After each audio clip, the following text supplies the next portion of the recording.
WW.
Good evening, good evening, good evening, everybody. How we doing tonight? How we doing? We got a different little stream going on tonight. Tonight you're going to be listening to me, uh, ranted and raven. Not really, but we're going to be discussing, some topics here. But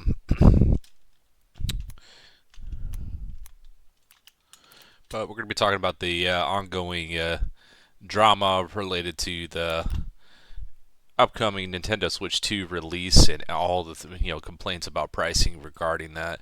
So we're trying to get evidence together and everything right here, for everything here. So I'm just gonna be bringing up tabs in the background. But while everybody's getting settled in, how's everybody doing tonight?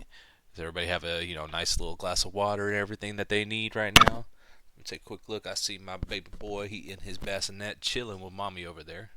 I'm having a good day. How's everybody else's day been going so far? We're going to go back on this one to find what I'm looking for there. But we're going to go ahead and release promo images. Gotta find what I'm looking for here. Still haven't found what I'm looking for. And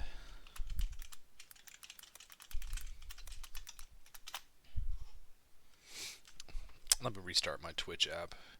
It's running a bit slow. I want to make sure that I have chat popping up. If I have to, I'll pop chat out on the stream board right here. Let's go ahead and let's bring up the screen here. We're not doing crazy much right now. We're just kind of floating through things, opening up tabs and everything. So you're going to be looking at my screen. You're going to see basically what I see right here. This is just Twitch background right here. Just make sure everything looking good there. How's quality running right now? Not too good though. It is what it is. But we're talking about the ongoing thing. We got a couple of YouTuber videos brought up right here. We're gonna listen to their points, listen to their rants and their raves, and we're gonna address them. I've got a supply and demand curve right here for the economic discussion. And let me go ahead, and we're getting a couple of these screens up for basically just having the old school promo, and trying to get a baseline of prices and what the consoles cost throughout the years, what all the decision making process that would be going into a console release, price points and all that, while also addressing people saying, oh, they're just greedy, they're just greedy, they're immoral. They're charging higher prices. Those immoral, greedy corporate goons. We're going to address those arguments as well, because that's more of an argument from from emotion rather than from logic and understanding the whole idea behind why things are priced the way that they are, or why companies choose to increase prices. Let's see if I can find it. What's this one right here? Oh, there we go. Let's see. That's actually a pretty good image for it. That's a good visual. I'm holding on to that one because I do have the actual things right here.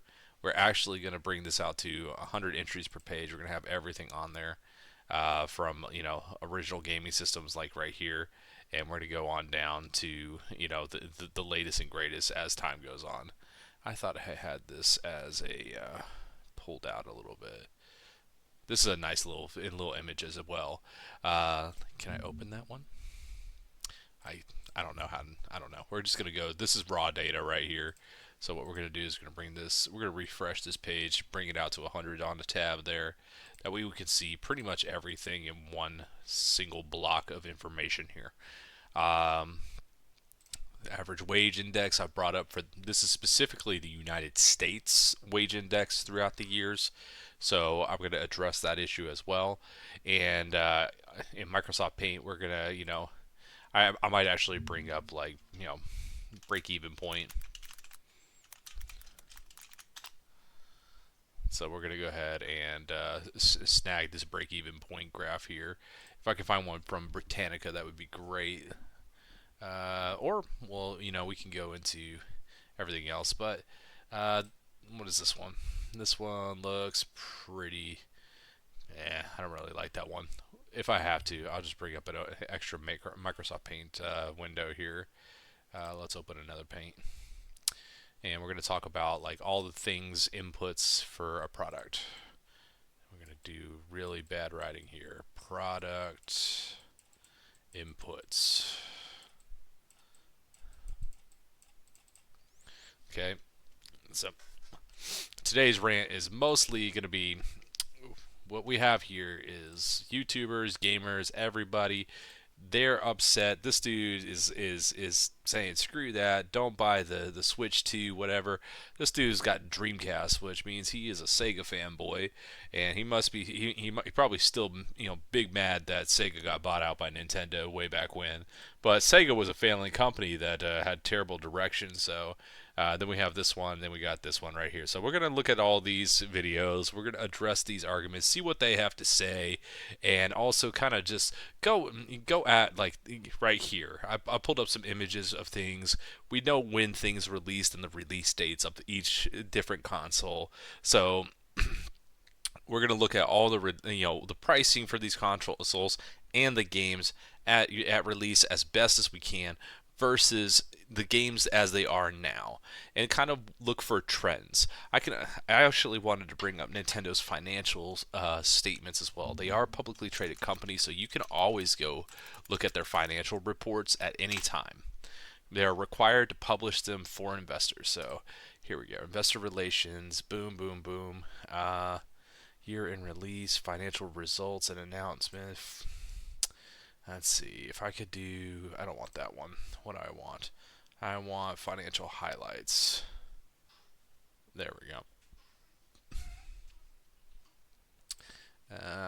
Nintendo financial. I'm trying to remember how I looked it up at work. Annual report. That's what I'm looking for. all right, 2024 annual report. They have to publish this, legally in order to be able to trade on the stock market. Let's go ahead and zoom that in a little bit. We'll go ahead over some of the stuff. I know. Numbers and data. Nobody really wants to watch that, but right now, let's also type in Switch 2 kind of to go over what everybody was complaining about, and we'll watch the videos. We'll pause them. So Switch 2 right here. Altogether, boom. So the biggest thing is that the Switch 2 is coming out, June 5th, 2025. Nintendo announced the Switch 2 at, I believe, E3 this year, and this is what's going on. So with Switch 2, we have the MSRP at $450 for the system. This first was the contention that I noticed, is that people were complaining that the new system is $450 for a Nintendo product. Nintendo typically is the cheaper product on the market. It's usually, their technology is a little bit further behind when it comes to power within their systems compared to other brands. Sony's PlayStation and Xboxes tend to have higher end parts for playing, more higher fidelity graphic games.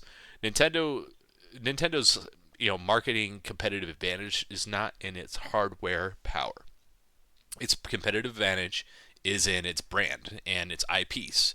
So your Mario's, the fact that they bought Sonic, they own a lot of these IPs, and they even got an exclusive for a From Software game. So they're releasing with a strong lineup coming out for Switch 2, and Mario Kart is bundled in with Switch 2 at $50. However, if you buy Mario Kart separately in their new pricing format, you have Mario Kart for $90 if you buy a physical copy, or $80 if you buy digital. Now, I think the reason that they're setting price for digital lower is not only because you have to create a physical copy to ship to stores, and that adds cost to the physical copy. But I think that what Nintendo is trying to do, like most of the market, is move things away from its physical format to a digital licensing sale. Regardless of what's going on, is you always only buy the license. It used to be when you had a physical copy, you could take your purchase license and you could put it on any game system, and that was good for consumers because one person could buy it, and an infinite number of consumers could potentially use that disc in order to play the game.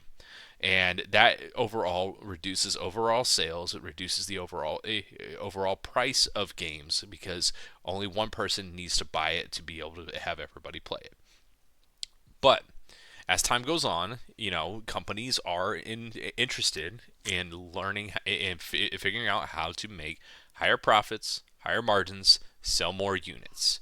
That is what most companies are designed for. Most companies are not charities. They're not there to operate for out of the kindness of their hearts for the ultimate benefit of everybody, where they pay all the costs and nobody else pays, and the consumer doesn't pay anything. No, almost no company operates that way. So to expect a company to not try to find to find a way to make the maximum profit that they can possibly make is an unrealistic expectation to start. And honestly, I think it speaks more to the consumer side when people are constantly demanding more and more and more out of a product, but wanting to pay less and less and less for the additional add-ons that they're looking for. A lot of people a lot of people that I've noticed are complaining about there not being enough features on games these days, or the features are bland, blah blah blah blah blah. The level of demand for things in games is increasing exponentially, whereas the price point of the games has been pretty stagnant for many years. And I'm going to show you like kind of release date promos for a lot of games over the years here for specifically Nintendo. We could address this with other consoles as well. I mean, it's not like PlayStation and Xbox are immune to this phenomenon of the game prices are stagnant, but everybody's demands are going up. Graphic fidelity is becoming a new and new an increased demand thing. I know that Nintendo hasn't really changed their graphics. You could still run most Nintendo games, and they would look fairly similar from 1080p to 720p to 4K.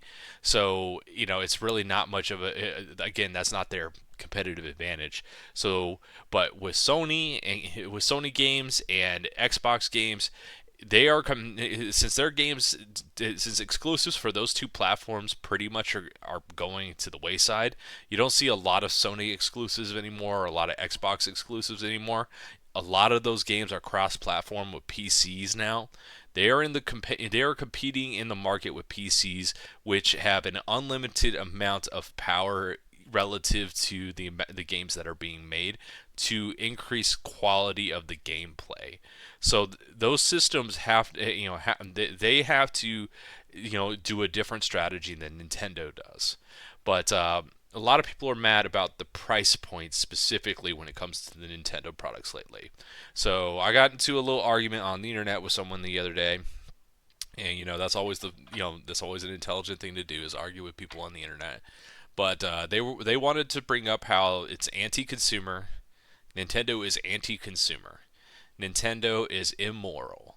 Nintendo is greedy for raising its prices. But to address those, I would like to first point to, well, is Nintendo really increasing their prices? Are they actually increasing the price? Well, if we look to it, let's go down to the original NES, which is right here in our data point. Let me go ahead and zoom in on that. So back in 1985, the original Nintendo price, the NES, the Nintendo Entertainment System, that 8-bit graphic wonder with all of its games, Mega Man, where the original Super Mario Brothers came out, the original Metroid, that the system's original price in 1985 was $199. If you adjust it to inflation to basically modern day, that system is about $576 in today's dollars based off of its original price.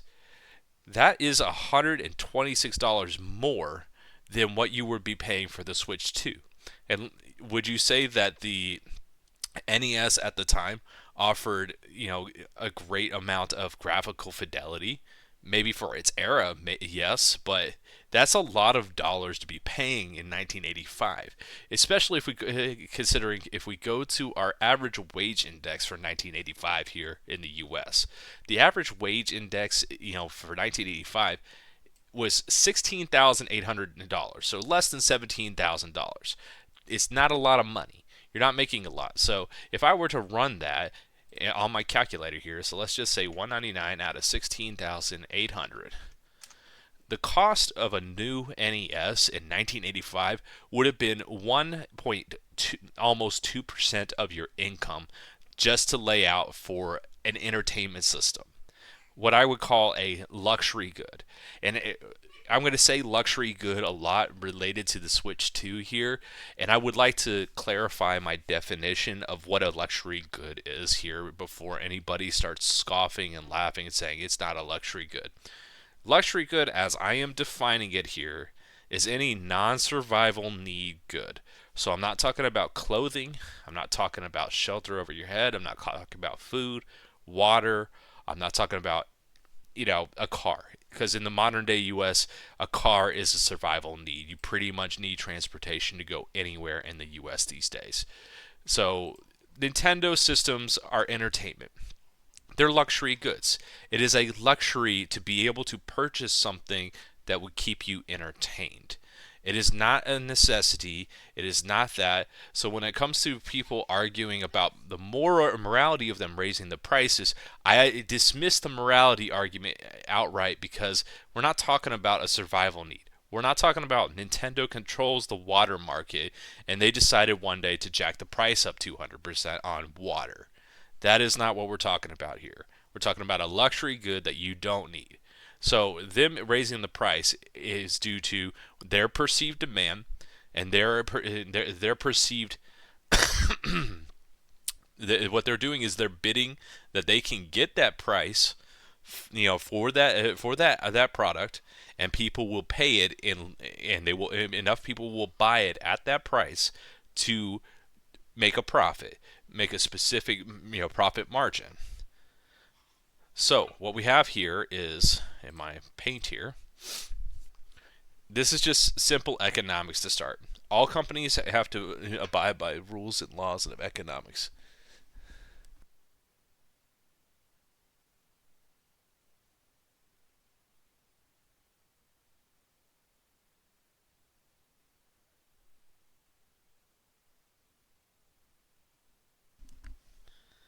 Sorry about that, guys. But everybody's got to abide by the rules of economics. This is a law of economics. So, as you have a product in the market right here. Let's go ahead and let's mark this. Let's do switch to. Boom.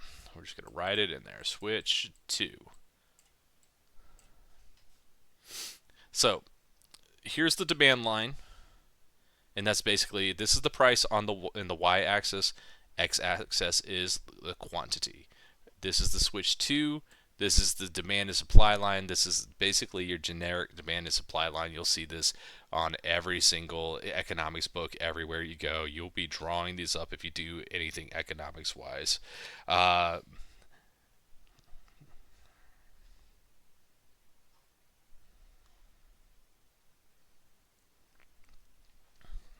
so what Nintendo is pretty much doing here is they're basically making a bid that at this price here, let's say this is the $450. So they believe that this is pretty much where their money is to make the equilibrium, where the supply will meet the demand for the product here. Now, at $450, let's say that this is the equilibrium price here.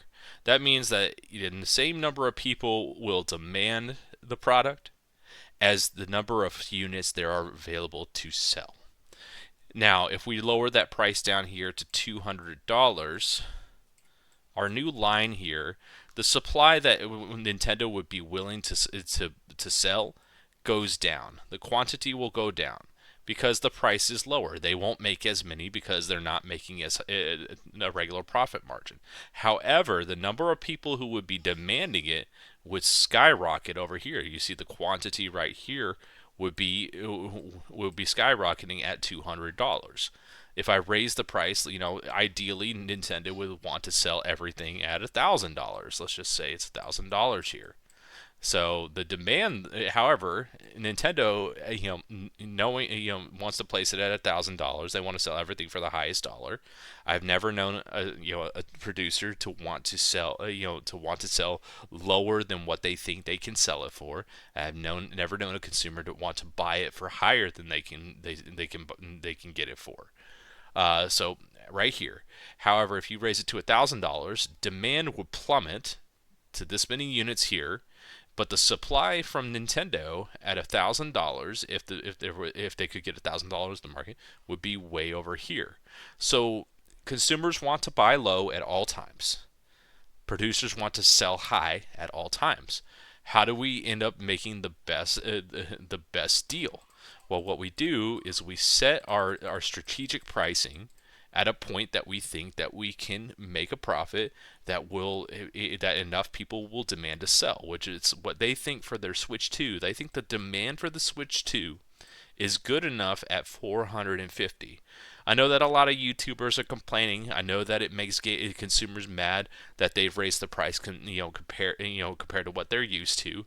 However, if you look at the graph for the prices for Nintendo products specifically throughout the years, the NES is at 199 upon release, 1985. You go up to we're not even going to count Game Boy because that's a handheld with limited power. We're talking about increases in gaming function. You go up to 1991, so a 6-year difference here.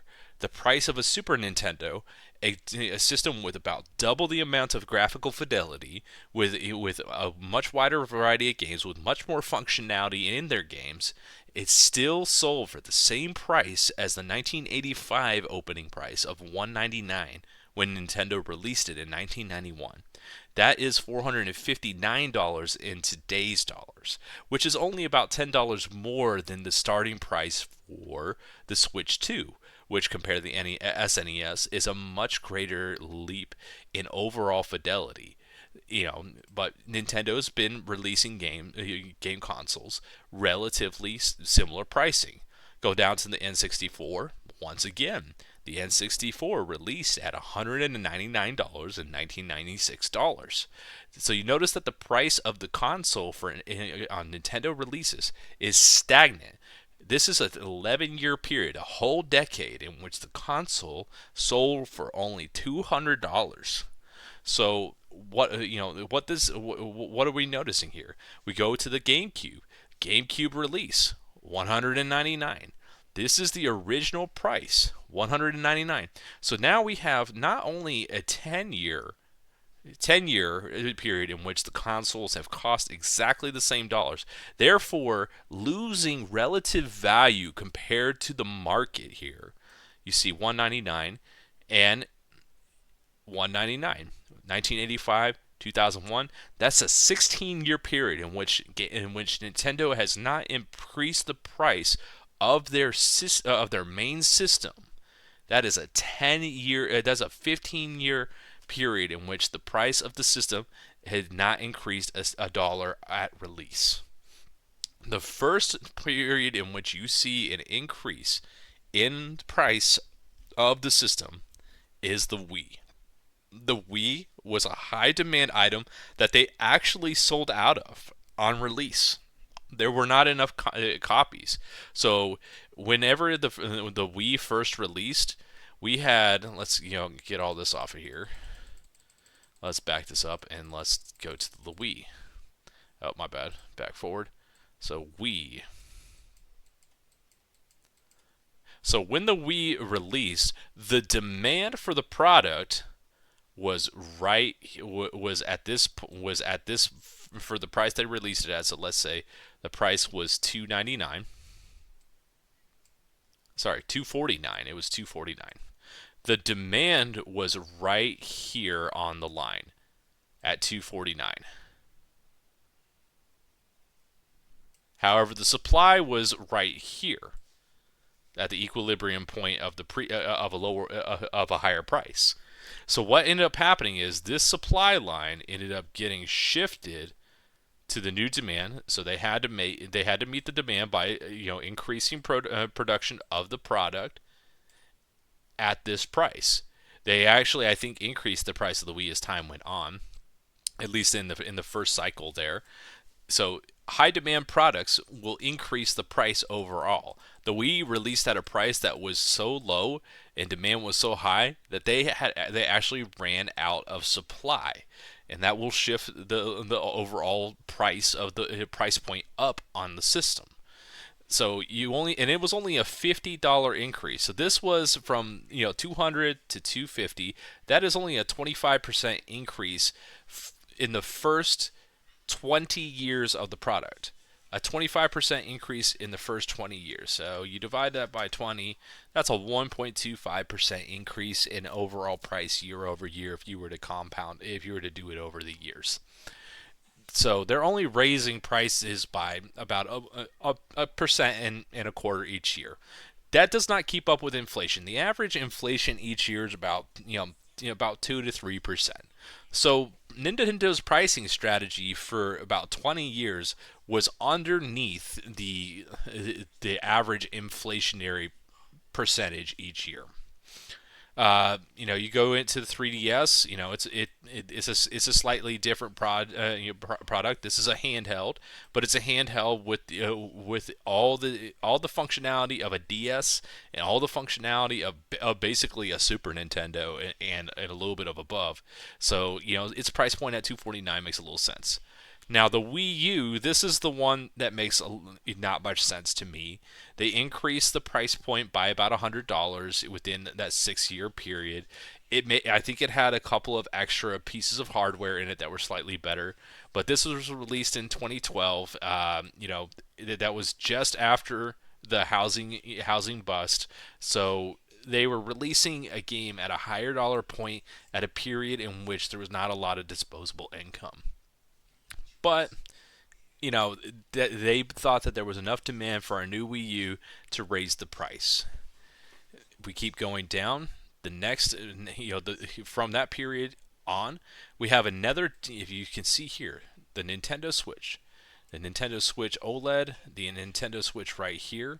From the Wii U to here, we actually have a pricing reduction within an 11 year period. So they actually reduced the price at release of the new Switch.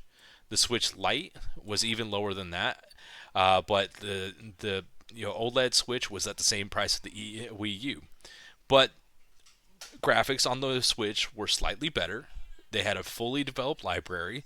They had a new platform with new functionality. So the fact that the price from the Wii U to the Switch went down, Nintendo was pretty much catering to the fact that consumers were buying at lower prices. Consumers have, when they say Nintendo is greedy as fuck, console price wise, Nintendo's really not that greedy when it comes to selling the consoles. They've actually pretty much been very fair about the price. In fact, at this point, if I were to go to 299, this is about $70 less than the dollars that you're paying for the new Switch 2. And this was after a decade of being at 250. Again, they only raised the price by $50. So that's only a 20% increase, whereas the first price increase was a 25% increase. So we even have decreased the amount that they've increased the price by. So whenever folks are complaining that Nintendo's really greedy and they're just raising the prices and gouging people, I don't see that in the console prices here. Not throughout the years. Them increasing the price to 450, they must have some sort of data indicating that there is a high demand for the upcoming Switch product that would drive the price to 450 is what I'm thinking. So if there's a high demand, if they were anti-consumer, why would they not why would they try to meet the high demand of the market? Of course they're going to raise the price, but if they offer the price at any lower, people are going to buy up the supply, and then the demand from the market is not going to be met, which means there are going to be people who do not receive the value of the brand new Switch 2 in the market. So some folks get no value, some folks get extra value, and some folks are just buying it up because it's lower than a lower price than the demand, so they can scalp it and increase the price for their own individual gain. So if I were to argue against about the price increase for Nintendo specifically here, I would argue that the real reason people are mad about the price is that the prices for Nintendo systems have been fairly stable for the last 40 years. For the last 40 years, prices have been relatively stable, and people got used to the stability of the prices. And now that the price is going up, it's a little bit of volatility, and it's upsetting people. It's like I guarantee you, some folks we're just gonna buy it and then try to flip it by trying to buy out the store. I know a lot of stores with new products like iPhones and stuff. They've had to limit purchases to one per person. That way, nobody could sit there and buy up the market and then basically scalp off at a higher price. So I know that that's a thing. It's in a market where you have a lot of competitors here. You see the price of the new PS5 Pro is $200 more than the product from 4 years ago. The Xbox Series, the X was the original large series. It's up at $500. So if the Switch 2 is offering relatively similar style game experience, or if they have exclusives that you can't get on those two systems that will force you to buy a Switch 2 in order to purchase the game, then they have a competitive advantage. They need to catch up with their competitors' profit margins, so they have to raise prices. That's just a strategic decision. Now, talking about the moral argument, some folks are going on about how, well, some people are just people are just going to buy it. They're just going to buy it anyway. Well, if you're unhappy with the price, you shouldn't buy the system. To buy the system at a price you don't find value in, that's just a poor individual consumer decision. It's not the company that's anti-consumer at that point. You are the one that's anti-you. If you were going to just shill out money unnecessarily for a luxury product that you don't need, and you're not happy with the price, you think the price is too high, and you think the games are too high at $80, which, by the way, let me go find these promos. This right here is the price of a Super Nintendo at Toys R Us in 1996. And these are the price of the games that were out for the toys, for the Super Nintendo at 1996. What does 1996 also correspond with? Well, you notice that the price is $129 for the system at the end of the life cycle of the system. Because there's no more demand, the price of the original Super Nintendo had to drop by $70. So $70 out of $199. So that is a 35% reduction in price in just a 5-year period. So the price reduction on these luxury goods is at a much higher rate than any inflationary prices in the market. The average wage here from 1985 to now, I'll have to go off of 2023 numbers, but the average wage compared to 1985, I got my calculator here. Let's go ahead and bring this big up on the screen. That way everybody can see it here. In 2023, you had 66,621,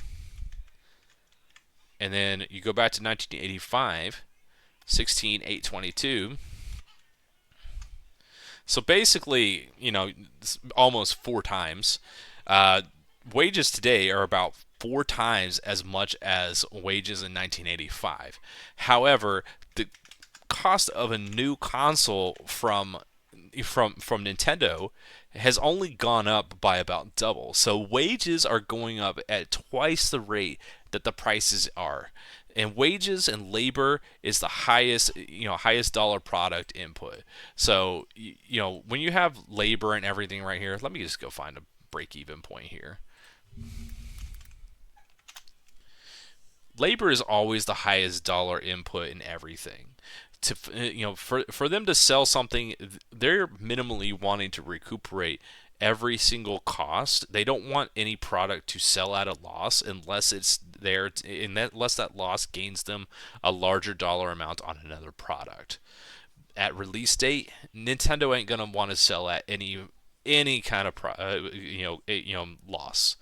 So at a break even point, fixed costs are things like land, machinery, all those things that once you buy them, they are long-term assets that depreciate only small amounts over time. And then you add on your variable costs, like things like labor. How much does it cost to pay people per hour? Then you add on taxes. Then you add on, the changing prices of the inputs of production for the systems. You put in you put in the changing costs for the infrastructure for servers for you to play games. Then the ongoing costs of having to maintain them. And then you have to sit there and pay the marketing people. You got to pay the manufacturers. You got to pay the tariffs. You got to pay the stores to carry your product. You got to pay this and that and this and that. And they have all that adds up to this dollar right here. This is the break-even point where you sell this, you haven't lost anything, you haven't gained anything, you're staying stagnant. Whereas anything above that is a profit, and this is where all companies want to be. Almost all companies that are not non-profit or corporations are looking to make a profit. So to expect them to not want to make profit is all consumers want companies to operate in this area. All consumers want to buy down here. They want to buy at a price point that doesn't even get them to the break-even point. Consumers always demand lower prices, whereas producers want to always sell. But a producer cannot sell if a consumer market is not willing to buy at that price. So, in order for Nintendo to lower this price, the consumer market is going to have to indicate to Nintendo that $450 for a console is too much, or specifically for a Nintendo console. And if they don't like the price of $80 per game, then they shouldn't buy at $80 per game. There is no moral argument. It's a luxury product. It's not. They're not scalping you. They're not withholding food or water or shelter from you at that price point. It comes down to an individual decision. This is a voluntary exchange of you either enter into the contract at the price point that Nintendo has laid out, or you don't. If you have a fear of missing out and you want to play the game on release, you're going to have to shill out the dollars. If you are not a person that needs to play everything on release, if you're not an $80 a game consumer or a $450 Nintendo consumer, then you don't buy the product. You wait, and by lowering the demand in the market overall with your waiting, you're signaling to Nintendo that the price needs to be lowered. Now, if they lose too much on their products due to lower consumer demand, they may not make those products anymore. That is the outcome of operating in loss. Right now, Disney is having a trouble trying to maintain profits. They keep producing non-profitable things, and that's partially because their actors have a nasty tendency of getting a little political in promotional materials. And most people, when they go to the movies, they don't want to go to the movie to watch a political piece. They're there to be entertained and forget about life for a while. Nintendo also produces those products in which you are going there to forget about life for a bit. It's there to be a little bit of entertainment for you to help you de-stress at the end of the day.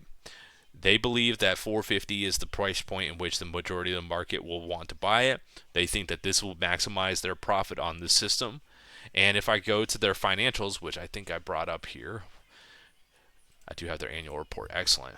So if you look like 2020, Nintendo was operating in loss. A lot of companies were operating in loss in 2020. They only had 352,000 million yen that they brought in 2020. However, right after COVID ended and lockdowns were lifted up and we got back to work and people had disposable income, that you notice that their operating profits improved. And in 2022, their operating profits were honestly pretty stagnant here. They didn't have too many new releases. There wasn't a lot of hype. They're pretty stagnant in their operating profit. 2023, we had a little bit of in the U.S. prices on everything went up due to changes in energy and political climate, and disposable income was lower in 2023 and in 2024 compared to 2021 and 2022. So you notice that operating income has gone down. If you look at their operating profit in dollars here, they really are only making a profit margin of about 30%. Hotels make profit margins about 30%. Restaurants, their profit margins are much thinner. So when people complain about food prices going up, well, that's because food prices are very elastic. They go up and down based off of demand very, very heavily. And food price going up at the farm market, that generates an elasticity over in the restaurant market that jacks prices up even more, because profit margins in restaurants are so thin as is that if they don't keep up with the increased cost of the food that's going into their product, they won't stay in business for long. So companies, in order to survive, have to make profit, and they have to make enough profit to continue to improve, to continue to grow, to open up new offices, hire new people, bring in new talent with new intellectual capital. That way they can create new products with higher qualities, with new features. So as time goes on, as you saw, wages went up by 4 times. Nintendo's only been selling consoles at 2 times from 1985. So their product is lagging behind inflation of wages by about half. They really aren't increasing things. So the whole idea that, oh, they're just jacking things up because they can, they're jacking things up because at this point I think they should. I think they have to. Otherwise, they're not going to make the profit margins they need to continue to grow as a company. And corporations, that's typically what they want to do. They want to continue to grow and continue to gain market share. So it's not about greed, it's about survival. And consumers wanting to constantly have everything for free. I've seen folks talk about, well, if they're going to raise the price, I'm just going to pirate the game. Well, you're talking about a moral standpoint of corporate greed. If you're going to just pirate a game, which is again a luxury good, something you don't need, that makes me question your morality. Your moral high ground is gone if that's your immediate response. So, I was trying to find the GameCube release here, but you can kind of see how it is here. These are the adjusted dollars for game systems throughout the year. So Atari 2600. Here's the NES, the Genesis, the Super Nintendo here. Next one up is the Nintendo 64. Then you have the GameCube here. So Nintendo's pretty much in today's dollars. They've been relatively fair with their pricing in today's dollars if you look at it at their systems throughout time. But let's just go to like the original promo. This is release promo material for the Nintendo 64. So games for the Nintendo 64, again, just to remind you, this was $1996. The game for a Nintendo 64 in $1996, the release title games were $60 before tax. And the system itself was $200. So that's 30 years ago. Game prices were $60 upon release, which is what the market average, I think, for a game today is still at time of release is about $60, $70. So for 3 decades, gamers have been benefiting from the boon of low-priced luxury items in entertainment like games. They haven't had to pay more than $60 in a 30-year period. That means that we've been getting a bigger bang for our buck, especially if you consider that modern-day games come with better graphics, more content, better stories, better audio sounds. There's a lot more going into games as time goes on, and they're still selling for the same $60 that they were selling for 30 years ago. So you can't say that Nintendo's always being greedy. Like I said, their pricing just seems to be matching what market demand is, and Nintendo has to price things to where they think people will buy them. So I am actually kind of positive at this point. Although people say they're big mad, I think that they're going to still buy the system, still going to buy the games, and Nintendo's gonna I think their bid's gonna work. Because I think people have this weird, strange fear of missing out. This is just my opinion here. That upon release, that they're unwilling to not buy it because they don't want to miss out on the initial experience.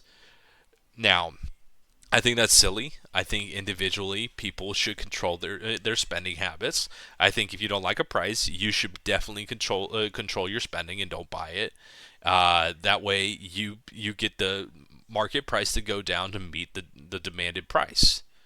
So I'm going to close tabs as we go. And this was that Super Nintendo flyer that I saw in there.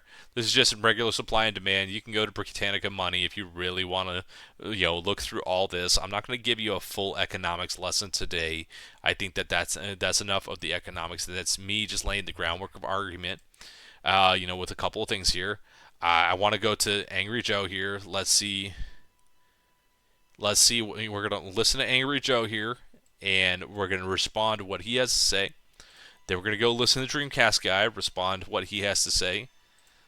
Then Amazing Animation, all that. We're going to just sit here and we're going to chill, basically watching YouTube videos here, and then responding to what they have to say. Now, granted, this dude looks like he doesn't work a regular job.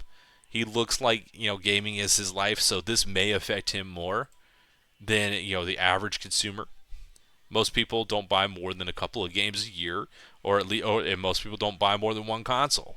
Usually we pick our console At this point, I'm a PC gamer. I could just play as many games as I want, and there's very rare. It's very rare that a game is an exclusive that I cannot get on PC. But let's start with Angry Joe's rant real quick. Donkey Kong Bonanza is listed at 70, which means it might vary game. Let's see.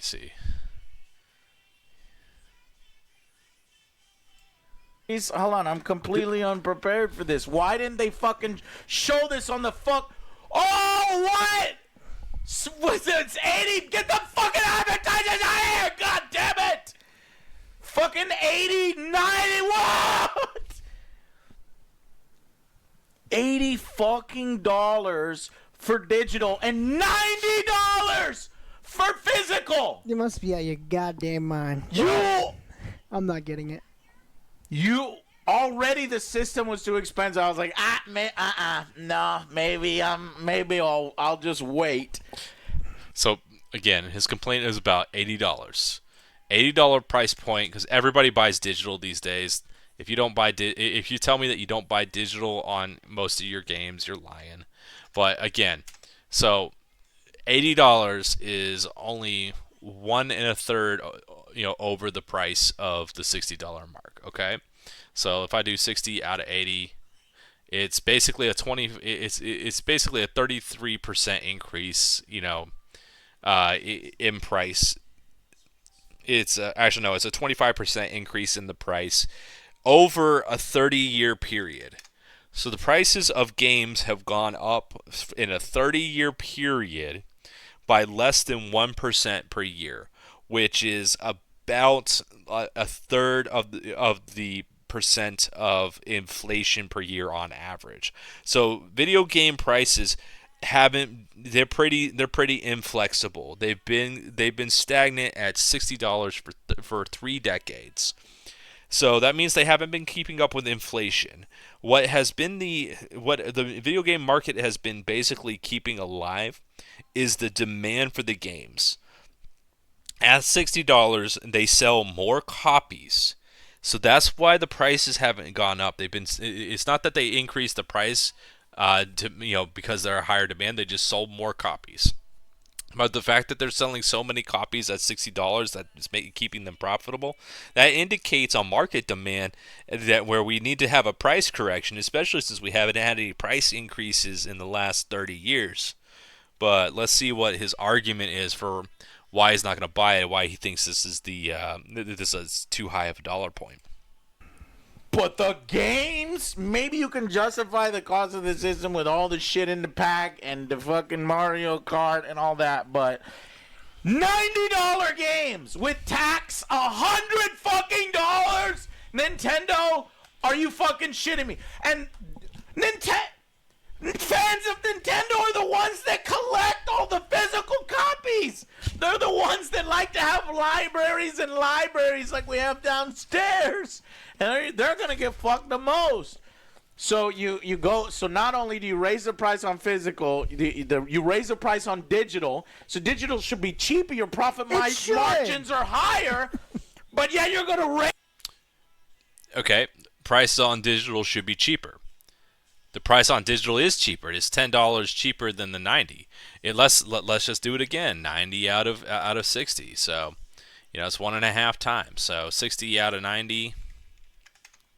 So it's a 34% increase in the price.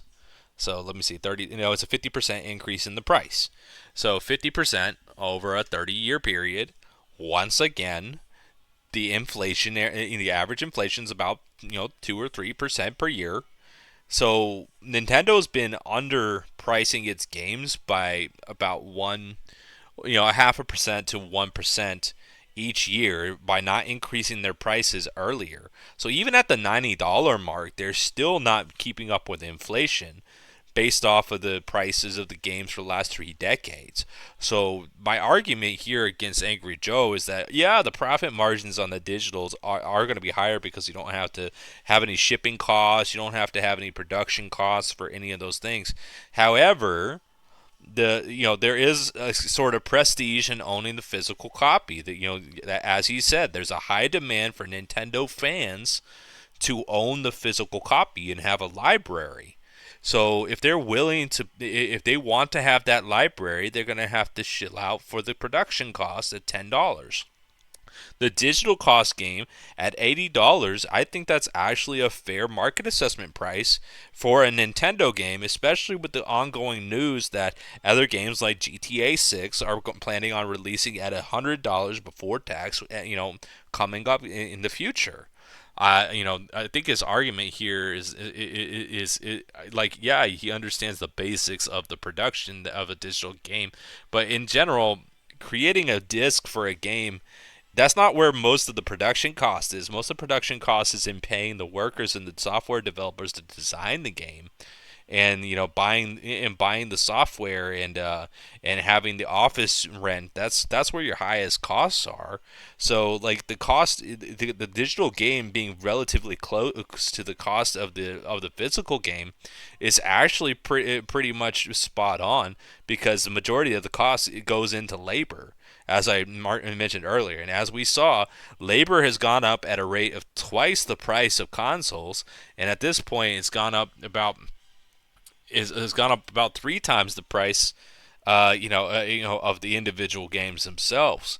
So I think Joe is wrong here with this assessment, because he's not really accounting for the fact that gamers have benefited from 3 decades of stagnant prices.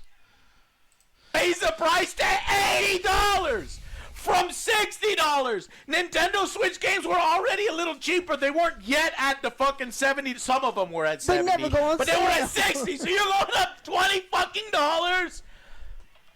Though weirdly, the new Donkey Kong Bonanza is listed at 70, which means it might vary game to game, which is highly unusual. Probably like a 10-hour game. Nintendo is fucking around. They are testing the fucking market. They're the ones that are going to break the fucking dam, because they know that their fucking sycophants are going to buy it no matter what. He's absolutely right. Nintendo fans are going to buy it no matter what. That's what Nintendo fans are. They're fans. They're addicts. They're addicted to Nintendo product. They don't have control over their purchasing. They have to have the newest product at all times. But how many Nintendo fans are truly such fans that they are willing to shill out regardless of what the price is?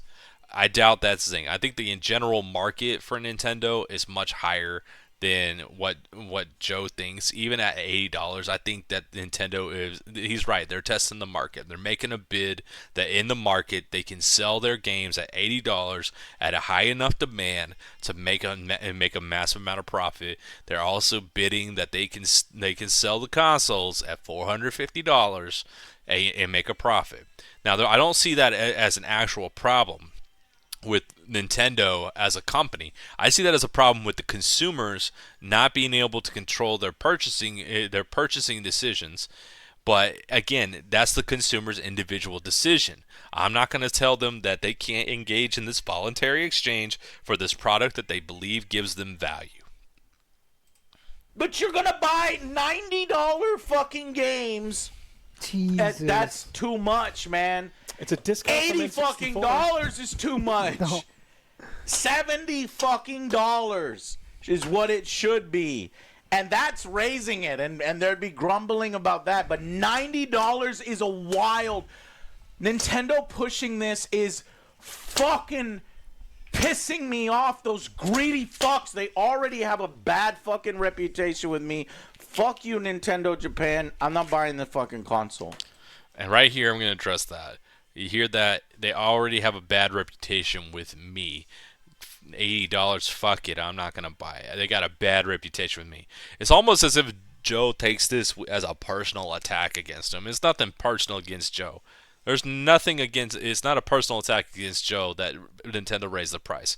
His original statement, right, is actually correct. They're testing the market and they're making a market bid.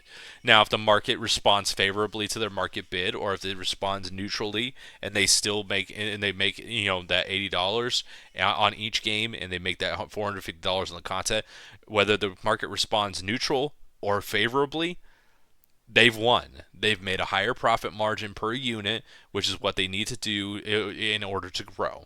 Now, if the market responds negatively and they don't sell as many copies, if they don't make the profit margin that they need, they don't sell enough copies, then Nintendo will have to adjust its pricing strategy and then adjust to what it thinks its competitive advantages. Which personally, I think the competitive advantage for Nintendo is specifically brand IPs that are owned specifically not by Nintendo corporate. Could you imagine them fucking stacking the game? Look, it's 2 games is $160. 2 games, $180 plus tax. 2 games is. I mean, I want you to look at this. He looked at his boy for like validation right there, and I don't know what these two guys are here for. They have almost nothing to contribute to this. It's just Joe kind of ranting and looking to his boys. Am I not right? Am I not right? His boy right here is cringing a little bit at this display. $200 if you buy the physical versions. This is blowing my mind. I don't even know how to react. Is this really happening? Is this really happening? Because why would it's Nintendo doing this shit? This is like some Apple shit right here. $80 controller, Hey, $90 Joy-Con. Joy-Con. Holy fuck! The Joy-Con is $90. The piece of shit camera that I said should be $30 is even they knew they couldn't get away with selling it any more than $50. That piece of shit. The dock is $110. The Pro Controller is $80. The fucking Express cards that you have to rebuy, by the way, are fucking $60. So it is not $500. No, it's not. It's $560. And then Now those are the high dollar items actually, because the peripherals are always what actually make, like, the console itself is at a base price, and you have to buy the console. It's a required thing. But you also have to buy the peripherals. Now, I'm assuming that some of the peripherals are going to be included with the base purchase. So those peripherals are, if you want to buy, I'm guaranteeing, is if it's a replacement peripheral or something that is extra that is not part of the standard package. So of course they're going to mark those up a little bit, because what that is not a product that you're going to require to play the games. It's not something that's required. It's something that enhances the system itself. So marking and putting an additional markup on that is not necessarily bad strategy for Nintendo. I can't believe this, Nintendo. No, you fucking ruined it. The next Zelda's gonna be over $100. Oh my fucking god. Right. Because they're playing around. Here, Bonanza's cheap. You can have it. Mario Kart, we need to make the fucking money. $80. They don't even fucking show you the price in there because they know people would have fucking flipped their shit. $90 physical. Not a special edition. Not a fucking special edition. So special edition gonna be $100. $120 for their special edition with the little fucking, maybe put toys in it and shit. Dude, what the fuck? And then what is that? Is that fucking euros? So it's cheap? No, because euros are more. They're more, bro. Wait a minute. The dollar, hold on. So, but what is it gonna be in Australia? An arm and leg. You're gonna sell your fucking kidneys. Oh, that just ruined. To comment on the Australia thing, Australia's market is heavily restricted by the Australian government, and prices of games in Australia are usually about 20% higher than everywhere else in the market. Now, I don't see that as a problem with Nintendo. That's a problem with their government and their restrictions. Government restrictions tend to increase prices on things. Remember when I mentioned inputs into a product, tax expense is one of those things. You increase taxes on things. Taxes don't increase by a set dollar amount, they increase by a percentage amount. So they have to increase, whenever the tax percentages get increased by governments, you have to increase the amount of the dollars that you're willing to sell it for to offset that increase in tax. Ruins the whole fucking thing. I was about to say, hey man, that was a great reveal, cool. I'm definitely considering it, but not at that price. Not I'm at fucking cheap. $500 fucking I'm not gonna dollars. buy it. I'm gonna wait. They're just like it's a PlayStation 5. Like it's the PlayStation 6. This isn't the PlayStation 6. This isn't the Xbox. Let's go to the PlayStation 5. It is not even to the price point of the PlayStation 5. It is a full 10% cheaper than the PlayStation 5, and it's a newer system.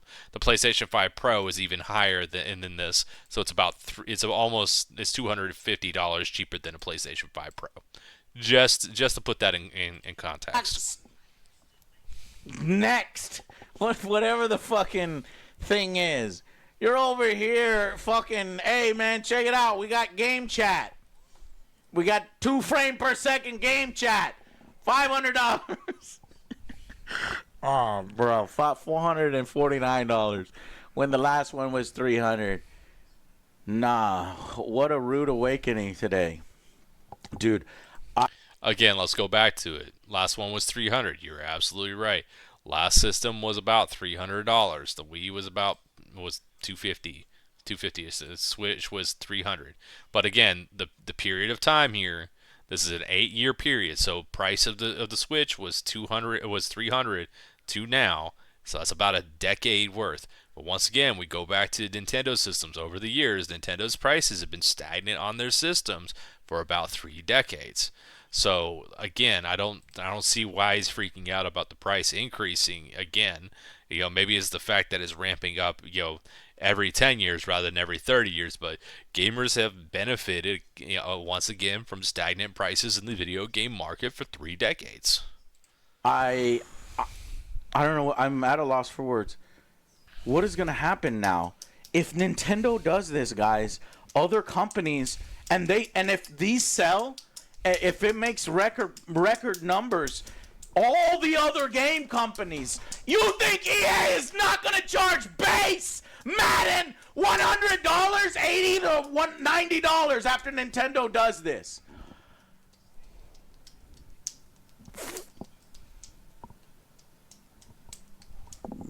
Yeah. GTA. What do you think GTA is going to cost? I will never forget. These 2 guys are useless. I don't. They offer nothing in commentary. Don't even know why they're sitting there. I think they're just riding his coattails here. Give you Nintendo. Fuck you. Fuck your console. Fuck those games are too expensive, guys. No. You guys are making hand over fist, profit over profit. You fucking essentially. Oh, development costs are going up. Then lower them.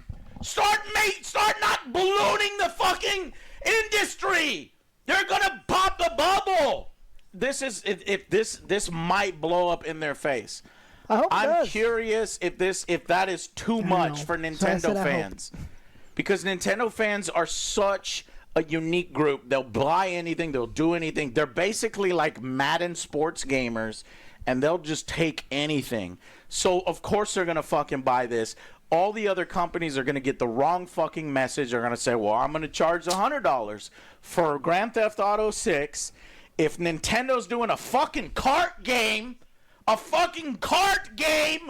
with shitty open world elements, and they're charging $90 for physical, we're going $100. This is really bad for the industry. This is bullshit. He says this is bad for the industry. It's not necessarily bad for the industry. Again, the industry operates off of consumer demand, and profit margins. So let's say consumers, like he says, they'll buy anything. Well, if they're going to buy anything at any price, this is wonderful for the industry. That means that the industry can make higher profit margins overall. Every single developer group can you rake in more profit margins, which means they can hire more staff and grow studios, make more games faster with new tools. It's not bad for the industry. It's bad for individual consumers that may not want to buy at that $100 price point. So what really needs to happen here is consumers need to control their buy on this. If you don't like like I said, if release price, if the entire consumer base thinks that release price for this product is too high, then I think that this is going to be. They need to signal that by not purchasing it and drive the price down. However, having the prices of games and everything and consoles be stagnant, even with increasing wages, year over year, increased demand from consumers for new features, that may not be good for the industry overall. Having stagnant prices with increasing demands on what in order to sell at that price, that may actually crash the industry because it may not be profitable to make a game at that price point anymore to sell it. You're gonna have to you're gonna have to increase prices anyway. Like I said, if consumers gonna have to maybe to demand a little bit less from each game, be satisfied with a little bit less in the product, because we have a lot of features in games these days that we never had, but the price has gone up. I mean, they know they can get away with it because every parent with kids is going to be like, I need the new Mario Kart. Why aren't we playing the new Mario Party? Like, it's such a big thing. And, they're going to have to buy it. I can't believe this is happening. The console already was too expensive. Nintendo never lowers their fucking prices. I said that. Nintendo never lowers their prices. Okay, let's go to it. Nintendo Switch Lite. Let's see. Oh yeah, Nintendo never lowers their prices. SNES launch promo. Let's go find that image again. Nintendo never lowers their prices. Well, right here, 1996, in the life cycle, the system had lost $70 on its value, and the games kind of some of the games were marked down here. And these games released at about $70, $80. I remember Killer Instinct was $80 on the Super Nintendo when it first came out. It's not that they never lower prices. It's just that they don't lower prices until demand goes down enough to where they have to lower prices to sell. I didn't, Joe. I'm on autopilot anger here, Joe. I didn't hear it, but they never lower their fucking prices. No. Meaning, it's gonna be $90 at launch. It's gonna be $90 3 years from now. That's fucked. You are such a greedy piece of shit. Fuck you. I am not spending $90 for fucking Mario Kart. Well, Joe, it's only $50 for Mario Kart. $80 for Mario Kart. You're going to get it with the bundle. It's $50. That's fucked. That's the way they do it. This guy actually made a good point there. If you don't want it at the $80, you can buy it in the bundle, and you can get basically a 50% discount on the Mario Kart game. If $80 for Mario Kart is too much for you, buy the bundle. You get the system for $450. You get the game for $50. And that is what I mentioned earlier. Sometimes they're willing to take a loss on one product so they can sell the other product. It's fucking sneaking in there, and then Nintendo's gonna be. It is Nintendo fans. It is what it is. Yeah, they're gonna. It's inflation. It's fine. No. Games. Well, because there's always that famous picture online that games during the N64 age were really expensive. Things used to be way higher than $60, $70. Shut the fuck up. I don't give a fuck. I don't care. See, he doesn't care. He doesn't want to hear the facts that back in N64 days, games were $60. Games are still $60 now. So, like, if you take that $60 from N64, you put it in today's dollars. Let's just go like an inflation calculator. I mean, I'm sorry. I love doing this shit. So let's go ahead and take it. Let's take $60 from. Let's just go back to N64 days, 1996 till now. So So basically, $60 is essentially $124 in today's dollars. Okay, so let's calm down. I mean, $80 is still not keeping up with inflation. I mean, you're gonna make every fucking game release break somebody's motherfucking bank. You can't buy 2 games in a month. You have to fucking plan your fucking life if you want to do 3 games. Is it take up a fucking whore your body out for to 100 fat chicks for $10? All right, I want to address this 100 fat chicks for $10 comment. I'm looking at Joe's body right here. Ain't nobody buying that for $10. and don't care how fat they are. Ain't nobody paying for that. And number 2, average gamer doesn't buy 3 games a month. Even at the current price point, that's $80 per month at $60. So $180 times 12 months. I don't know any person who is spending $2,000 on games every year who is not using them as their job on streaming, or who is not a person that is in the games journalist industry. The average person buying games usually doesn't buy more than 1 or 2 games per month if you average out the total library that they buy at the beginning of the year or the beginning of the life cycle of the game. They usually buy at most 3 or 4 games in a year. They ain't buying 3 games per month. That's 36 games in a year. Who plays through 36 games in a year? Show me all these people who play 36 games in a year consistently. No one does. So that's that argument. I want to throw that out. And number 2, ain't nobody buying this body, Joe. Ain't nobody buying this body. Ain't nobody paying for that shit. Don't even act like you could get paid for that shit. Look at that beer belly right there. This guy over here, he might be able to to swing it. He looked like he got some guns, but you ain't selling shit, man. Like Joe used to do. You remember? Well, that's why you have to. It's 10 fat chicks for $100 each. Then you can try. We used to have to go to Blockbuster because we couldn't afford all the games, and now there is no Blockbuster. There's no so fucking you Blockbuster. You have to pony up the What money. the fuck? And I think the thing that blows me away is that Nintendo fans love buying physical. That's why you have the amiibos, it's physical, and then you got the games, and you got your libraries, and that's who they're fucking up the most. Despite being a good console reveal, despite being an exciting 2 games, and then a bunch, and then all those upgrades, I bet you $30. We got to look up the prices of those.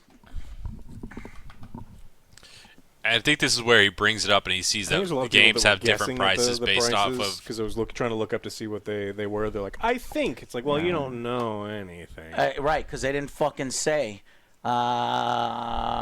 Hasn't officially stated how much they cost. They think $10 to $15. Here's an example. They're just extrapolating the difference. The difference is like $11. So we're not sure yet. We're not sure yet. I'm fucking surprised by the $11 fucking dollars. $90. And fuck, and then tariffs. The fucking tariffs of dollar games. I think that's as much as Joe has to say on it. Like I said, everything he's complaining about is just, honestly, it's consumer greed. The average video game consumer, especially when it comes to Nintendo products, has basically been benefiting off of a 30-year cycle in which the price of games has not changed, whereas the amount of wages has gone up by 4 times. So the average person is complaining about the fact that they now have to pay a dollar amount commensurate with the increase to their wages. So that's Joe out of the way there. Let's head on to the next video here. Let's see what Dreamcast guy has to say. Let's see if he has anything new to say on the subject matter, and we'll respond to it. Number 1, Dreamcast guy. Although I think that the Dreamcast had a lot of cool things about it, the company that made it, Sega, it was a failed company. It was a failed company at this point. The Dreamcast was a very poorly managed system, although it has some good games. So Nintendo Switch 2 games cost $80 digitally and $90 physically, and I have to do an angry rant because this is ridiculous. Now, immediately people are saying, oh, Nintendo is the most evil company on the planet. Oh, they're the greed of the world. I feel like it's more than a problem of just Nintendo. I feel like Nintendo with PlayStation, with everybody, people have been trying to crank up the cost. There's been rumors about the fact that GTA 6 is probably going to cost $100. But I have to admit that I am especially frustrated about Nintendo doing this for 2 separate reasons. One, physical collecting is part of the fun of the Nintendo Switch. This has by far the most attach rate. They've done studies that talked about this. People that own a Nintendo Switch and soon to own a Nintendo Switch 2, they love physically buying games. It's cool to have a shelf of great art that I can physically hand somebody a game and they can play Final Fantasy 12 or 10 or Mario Wonder. And the other part of this that honestly just boils my blood is that when it comes to expensive games like Assassin's Creed Shadows, let's just pick a random one out of a hat. Ubisoft just put that out. It cost $70. I enjoyed that game. I'm still playing it. But if you didn't want to play $70, you can wait 6 months. It's going to be $20 on Black Friday. It always is. But with Nintendo games, they never get cheaper. They stay the same price forever. So let's talk about this and why. Let me go see if I can find something.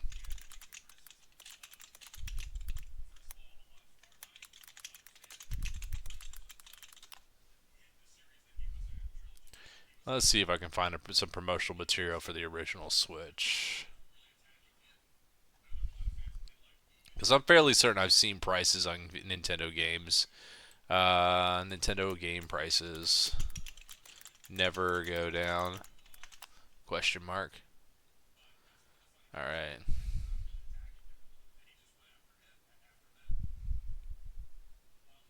Yeah, they do sales. But, again, the reason the prices don't go down is because if they think that they're selling enough at that price point to make it profitable, then why would they reduce the price? Stop buying the game. If the entire market stopped buying the games, then the price would go down. It's insane that some games, they're already posting it on the official Nintendo store, are going to be almost $100 with taxes and are going to stay that expensive forever. Let's talk. Hi, hope you're having a great day. My name is Dreamcast Guy, and if you enjoy $90 for digital, $90 for physical. Now, everybody is like, bro, this is the level of greed they talk about in the Bible. Some people are saying, oh, it's euros. It's not really that big of a deal. Oh, yeah, I'm out. You can't let Nintendo normalize this. This is the official posting. I mean, this is it. Now, it looks like... Oh, look at that. Look at that. Donkey Kong at 70 euros right there. Whereas digital right here is 80 euros. Euro is fairly comparable. Games are still going to be. And again, the euro price is probably pretty similar to the dollar price due to local restrictions, governmental regulations. $70 digitally, so you can get Donkey Kong Bonanza for $70 and then $80 physically. Now, to be clear, usually the prices are pretty dang close. So maybe you might be saying, oh, these are euros. That can't be the American price. Oh, wait, it is. This is the American store page. $80 for it digitally. For Mario Kart. Now, look, man, I love Mario Kart. I put hundreds of hours into it. I got the expansion packs for Mario Kart 8. I've had a lot of great times playing Mario Kart 8. Actually, I'm kind of interested in seeing what the euro exchange rate is.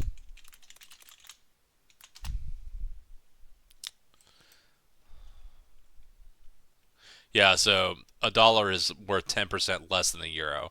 So if I type in the $80 euro here, the actual price in US dollars should be $88. So if we do $80 on the reverse side, we're actually getting a 10% reduction in price from the folks in European Union. So American gamers and all should definitely be happy that we're not paying the euro price. That's for sure.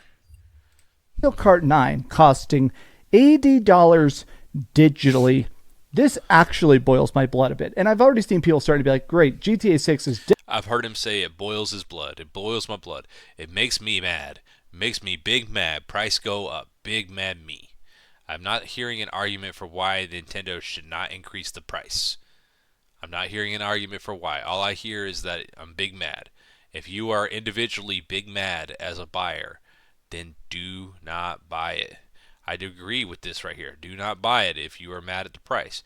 However, if the entirety of the consumer market chooses to engage in that voluntary contract with Nintendo, it's not Nintendo's greed that is the problem there. It's the individual buyer that's the problem who is allowing Nintendo's price bid to win. It is the consumer greed for the product that at that point that is the problem. Definitely going to be $100. This sucks. I'm actually annoyed because I feel like we're hitting this point where it is becoming such a prohibitively expensive hobby. Like, I can still do this. It's my job to play video. It's a luxury product. It is again, as he mentioned, it is a hobby. It was almost, unless you were producing the game, it was pretty much not designed to be job where you play the games all day long and make money off of it.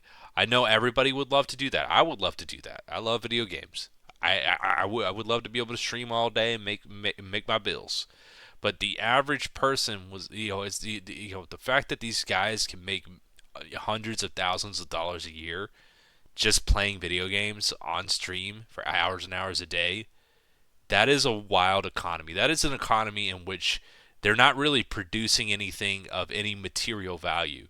And yet they're complaining about the company which has produced a material product that gives them the luxury to live such a first world upper class lifestyle as they leave. Video games, so I'll still buy stuff. I'm buying the Nintendo Switch 2. I'm probably going to buy some controllers and enjoy playing the heck out of it. I'm definitely still excited for the Nintendo Switch 2 because I do like... Notice that he says he's big mad about the product, but he's still going to buy it. He's part of the problem. The Nintendo Switch 1, but this to me sucks in that one of my favorite things ever in the whole world is giving my friends games of, hey, there's that game you like. I'm going to buy it for sale. I'm going to buy it for Black Friday. I'm going to buy you a copy of Final Fantasy VII Rebirth, or I'm going to buy you a new controller and stuff like that. I'm just already thinking, how the hell am I going to give my friends with kids and stuff who want to be able to play games with their kids, how the hell am I supposed to gift them a copy of $80 Nintendo games? I'm assuming Well, I'm assuming that you suck it up and you go, well, if I want to get my my friend this gift, I'm going to give them this gift. I don't know. It seems like you're trying to find the lowest dollar value to give your friend a gift. You know what? If you give them $100 game versus a $50 game, they're probably going to appreciate it doubly more, and their kids are probably going to cherish it doubly more because it costs more. It costs you more. It had more value in the gifting of it. But that's just me. Controllers are going to be $70, $80, $100 a pop. The console is $450. This is the most expensive Nintendo console by such a long shot. And the Nintendo Switch 2 doesn't even have an OLED screen and has an LCD screen. $80 MSRP is a ripoff. And I'm honestly super curious to see how much this actually increases revenue. You know, Nintendo has the most diehard fans by far. I feel like it's provable. You can do the math. Nintendo fans stay in their ecosystem. I feel like a lot of Nintendo fans buy their games, they play them, they post about them, they make memes, they do fan art. I feel like they're very much people that buy a Nintendo Switch a lot of times never buy any other system. I'm kind of curious to see if this ends up lowering the sales or increasing the profit. If Nintendo fans are just going to go, oh, it's totally worth it. Oh, I don't mind the $90 price tag. I'll just buy less third party. It seems like he has a problem with individuals making individual decisions here that lead to companies seeing higher demand and raising prices to meet the higher demand. They can only make so many supply. They can't make an infinite supply of them. So there's only so much supply that they're going to be able to make. If they see a higher demand, people willing to pay a higher demand price, and those consumers find value regardless of that higher price, what is your personal issue with it? Is the personal issue that you now have to pay $90 because other people see the value in that product at $90, which is driving demand up? If that's the case, well, that's just society. That's just the market economy. With us, communism didn't do much better in Russia. With a central committee setting prices, demand and prices of products went up and down based off, at that point, black markets. So you're going to run into this problem one way or another. So complaining that people are going to buy it anyway, that just tells me that you don't like people having the free will to buy and sell in the market at prices that are mutually agreed upon by two parties. Is this really what it's going to be like for the rest of 2025? Don't normalize this like that one commenter said. I think that is a legitimate way to put it, in that if Nintendo starts making $80 games and they're selling 20 million copies each, because a lot of Nintendo Switch games have sold 20 million, 30 million copies a pop, I am kind of curious how many other developers start to say, okay, we can get away with it. Let's make our game, the next Final Fantasy being 80. They say get away with it like it's a crime. It's not a crime. That's just the natural state of things. And once again, as I mentioned, games and console prices have not been keeping up with wage inflation. So maybe, if wages aren't constantly going up at an exponential rate, at least in the U.S. here, which I know that they have some offices here. I know that Japan probably has a different economic, economic thing. Actually, let me look at that.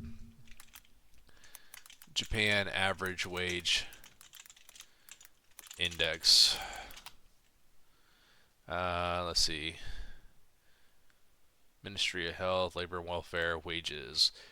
I might have trouble reading some of this. Let's see. Wage indices. Let's do average monthly cash earnings. I guess wage indices by industry is fine. Nah, I won't be able to read that.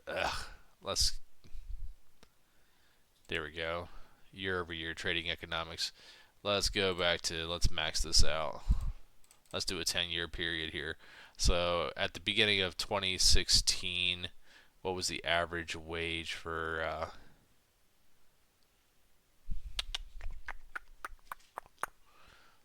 can't find it, hold on. Japan average wage 1985 to present. Oh, here we go. Alright, so this is in yen. So 1985 average wage, and is that per year?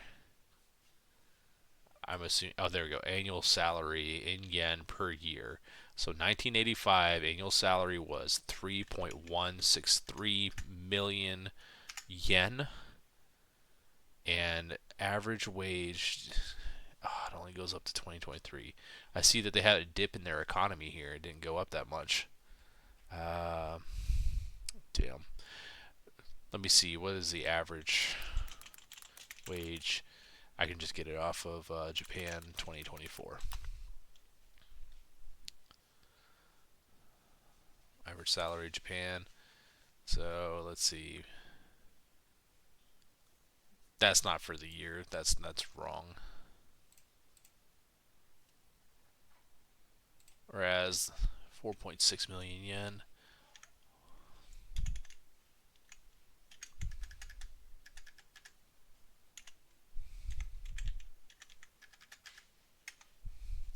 So yeah, wages have gone up in the about 50% in Japan over the last 40 years as well. So if anything, that is probably why prices on games has been stagnant outside of like the American offices here. But like it's kind of crazy that people just don't. It feels like their problem is that they're big mad because other people are buying things at a price that they disagree with, and therefore they are upset that other people are driving up the market price. $70. The next port, the next HD remake, we can make those $70 now since we don't have to discount them as much. This to me sucks. This sucks. I mean, are we actually supposed to just be buying and collecting this? I just wanted to vent. Supposed to be buying, it's a luxury product. You're not supposed to be buying it one way or another. Buy it if you want to buy it, or don't buy it. Because honestly, this honestly feels like a bridge too far. People are still going to buy it. People are still going to play it. I want to do one last thing. I want to refresh Spawnwave's tweet here. He's obviously one of the biggest Nintendo YouTubers and a good buddy of mine. Oh my God. Guess we'll have to get that launch bundle. GTA 6 is definitely going to be $100. Not paying that dog. I bet Nintendo loses 45% market share on their day one sales because that is at least $120 Canadian, $140 Australian. Like, come on. Taking advantage of the fans. Everybody. I'm actually glad that a lot of people are like, bro, this. It's not taking advantage of the fans. It's taking advantage of the demand. I mean, why would you not raise your price? I've never known a consumer to demand to pay a higher price than what they put on the market. And I've never heard of a supplier demand that a consumer pay a lower price than what they put it on the market for. If the consumer is going to keep buying and buying and buying and drive up demand, it's not taking advantage of the fans. It's not taking advantage in the sense of a moral sense. The fans are the ones driving the price. The consumer drives the price. The producer produces the good. The producer is at the whims of the consumer market, especially when it comes to luxury products. Luxury products are heavily elastic to demand. If consumers don't buy it, the price will drop. So, it's not taking advantage of the consumers. The consumers just can't control themselves enough to make the price go down.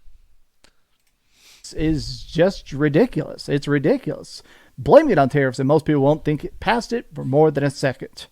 This blows. Nintendo game possible. This blows. I'm big mad. I'm angry. This boils my blood. All I'm hearing is emotion. I ain't hearing no logical arguments for why Nintendo is wrong and to raise the price. I am hearing the consistent argument for why Nintendo should raise their prices. Everyone's gonna buy it. Everyone's going to buy it. So why wouldn't they raise the prices? Why wouldn't they increase their margins? That is their job as a business. That is their fiduciary duty to their shareholders, which is their legal fiduciary duty to their shareholders. They have to do the best decision for the shareholders legally.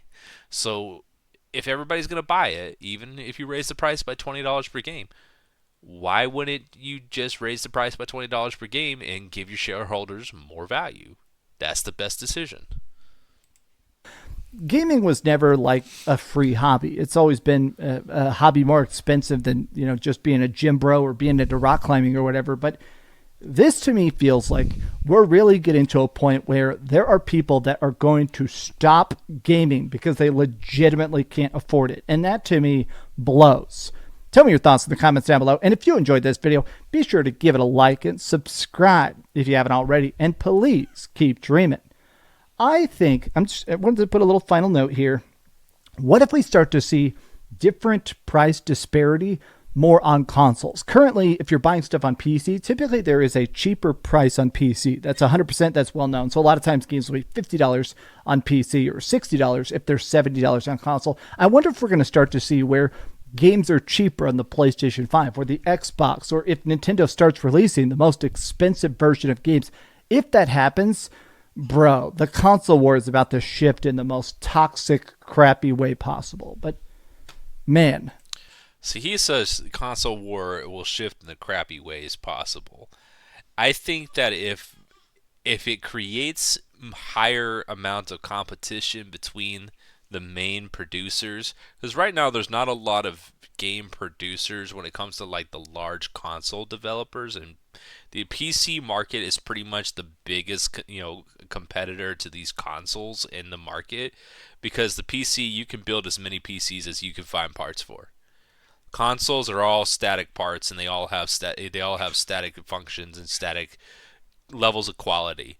I think having another console war in which the console developers, if you are a console gamer, I think having them go at each other in a heavily competitive market would actually work out to your advantage as a gamer, because they would be forced to press their competitive advantage. And let's say everybody sees Nintendo put their prices up.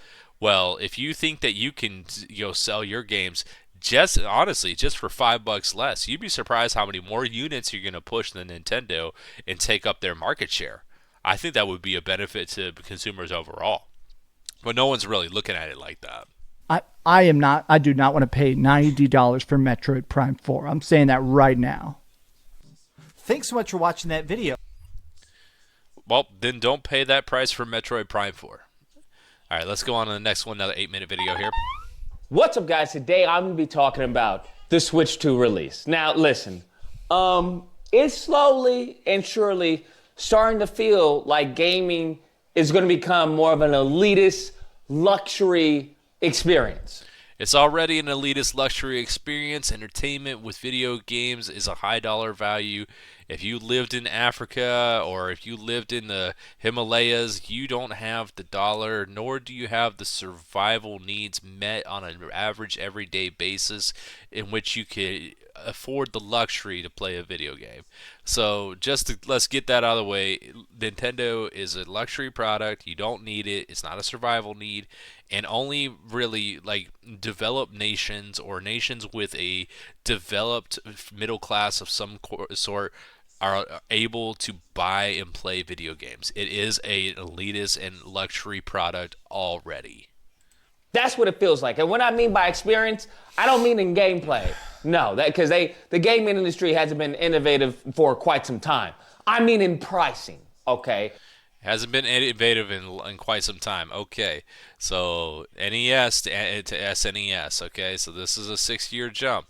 Huge jump in technology. SNES N64, and that's another 5 years. Huge jump in technology. N64 to the GameCube. Huge jump in graphical fidelity and technology. GameCube to the Wii. Another jump in technology right there.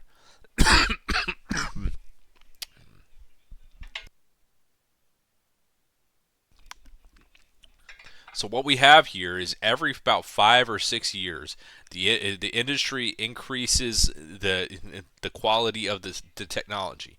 Technology gains year over year are going to get lower and lower as time goes on, because as you get closer and closer to perfection, you can only make smaller and smaller gains.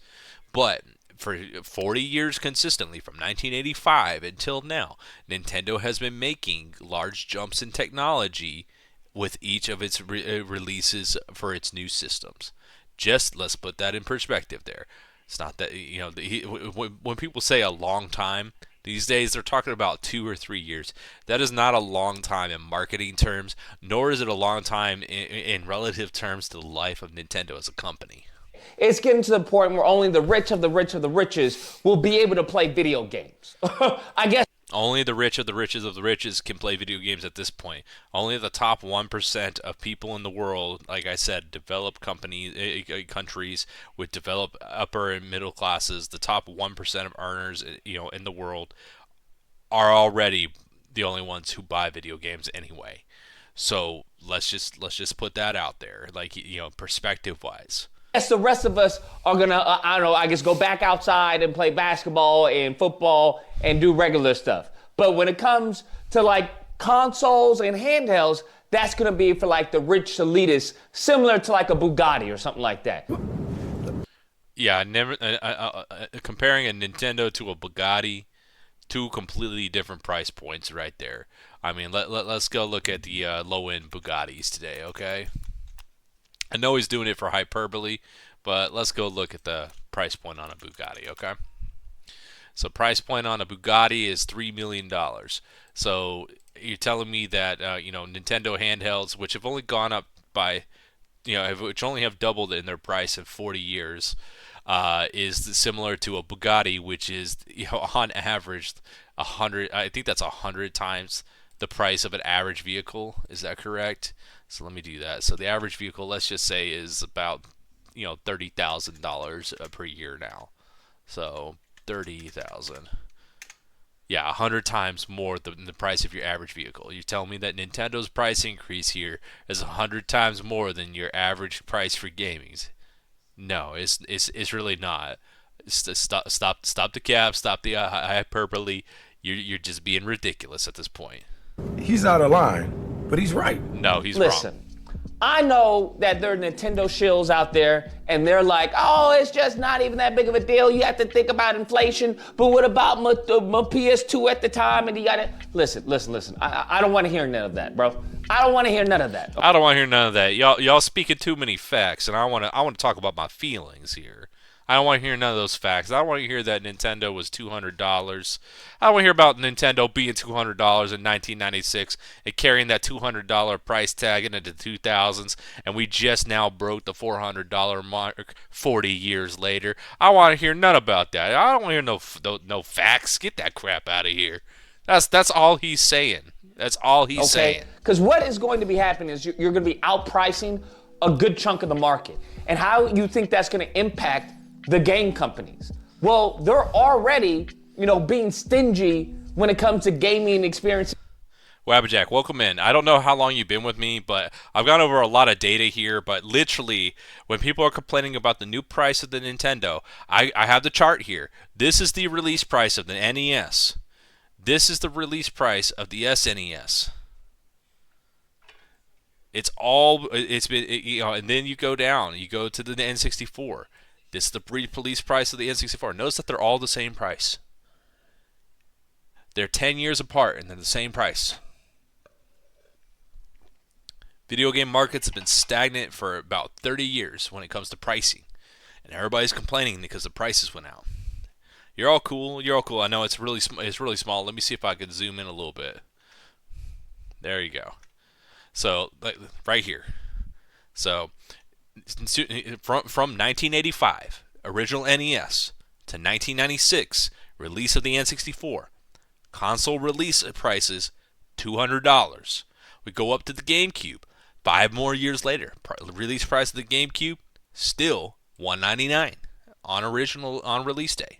The price of Nintendo systems did not go up by any dollar amount on release until 2006. 20 years since the original release of the NES, and it only went up $50 in 20 years. It only went up by 25% within 20 years. And then we're finally hitting over the $400 amount. And people are complaining. They're complaining about the price of the games going up to $80. Well, games have been sitting on $60 for 3 decades. Gamers have been benefiting from price stagnation for 3 decades. While wages have increased, I think I have the average wage index for the U.S. here. Let me zoom in on this. So back in 1985, average wage $16,800 about. Average wage 2023 $66,600. That's basically 4 times the 1985 wage. So we're receiving 4 times as many dollars as we did in 1985, and our games have only gone up in price by a small margin. The systems have only gone up in price by twice. Neither the games nor the prices of the systems have gone up in relation to inflation, especially when it comes to wages. And wages is the largest input in any product development. So the wages have gone up 4 times, whereas the product sale has only gone up 2 times. It's not keeping up with the market. So they have to create, and consider this. Everybody keeps mentioning, well, everybody's going to buy it. Everybody's going to buy it. It's in a company, it's your fiduciary duty to make the shareholders the best return on their shares and make the best decisions to do that. If I know that I sold 20 million copies at $60, but we do have a worldwide market. We do have a worldwide market. Everybody has a worldwide market. Everything you buy has been made in 20 different countries before it even gets to you. There's a worldwide market in everything. Oh, with the same money. Well, in euros, it's 80 euros, which honestly is about 10% more than the dollar price. But the prices around the world are relatively comparable based off of the local governmental restrictions and taxes and all that. It's all about the same price, essentially, maybe a little bit here and there. Oh, it's okay. But like I said, today's just a rant stream anyway. We're just ranting because I'm tired of people talking about greed and stuff like that. Well, consumers are greedy to want to continue to have the prices stagnant and when they've been stagnant for 30 years. So, like, I view that as consumer greed. All I'm hearing is people complaining, oh, well, people are going to buy it. All I hear is, well, people are doing something that I disagree with. Therefore, they shouldn't be able, the company that's making the game shouldn't be able to do that. They shouldn't be able to charge more, even though more and more people are willing to buy at that higher price. They shouldn't be able to raise the price. It's ridiculous. It goes against it goes against the law of supply and demand here. I got my supply and demand curve up. If the demand is right over here, if the demand is right here, let's say this, the demand is up here, boom. So the demand is like at this mark right here, and the price point that is currently set is right here. Well, the company's losing in that market right there. Oh, I didn't buy the Switch because I'm not a console person anymore. Because for me, the dollar value per unit of input, A computer is much better. Even a pre-built PC, gaming PC, with some decent parts, even with like the 10 to 20% markup for them to build it for you, is still a better value than any console could be for me. And my main argument for why I think this might be a good move for Nintendo is that Nintendo has this competitive advantage of brand exclusive intellectual properties. They have the Mario games, they have the Donkey Kong, they have the Metroid, they have at this point, since they bought Sega, they also have Sonic.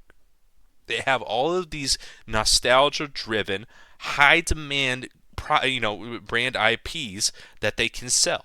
So if people are going to continue to buy in the like tens of millions of copies for each of these games at $80, it would be a stupid financial decision that would cost their shareholders in the long run to not raise the price.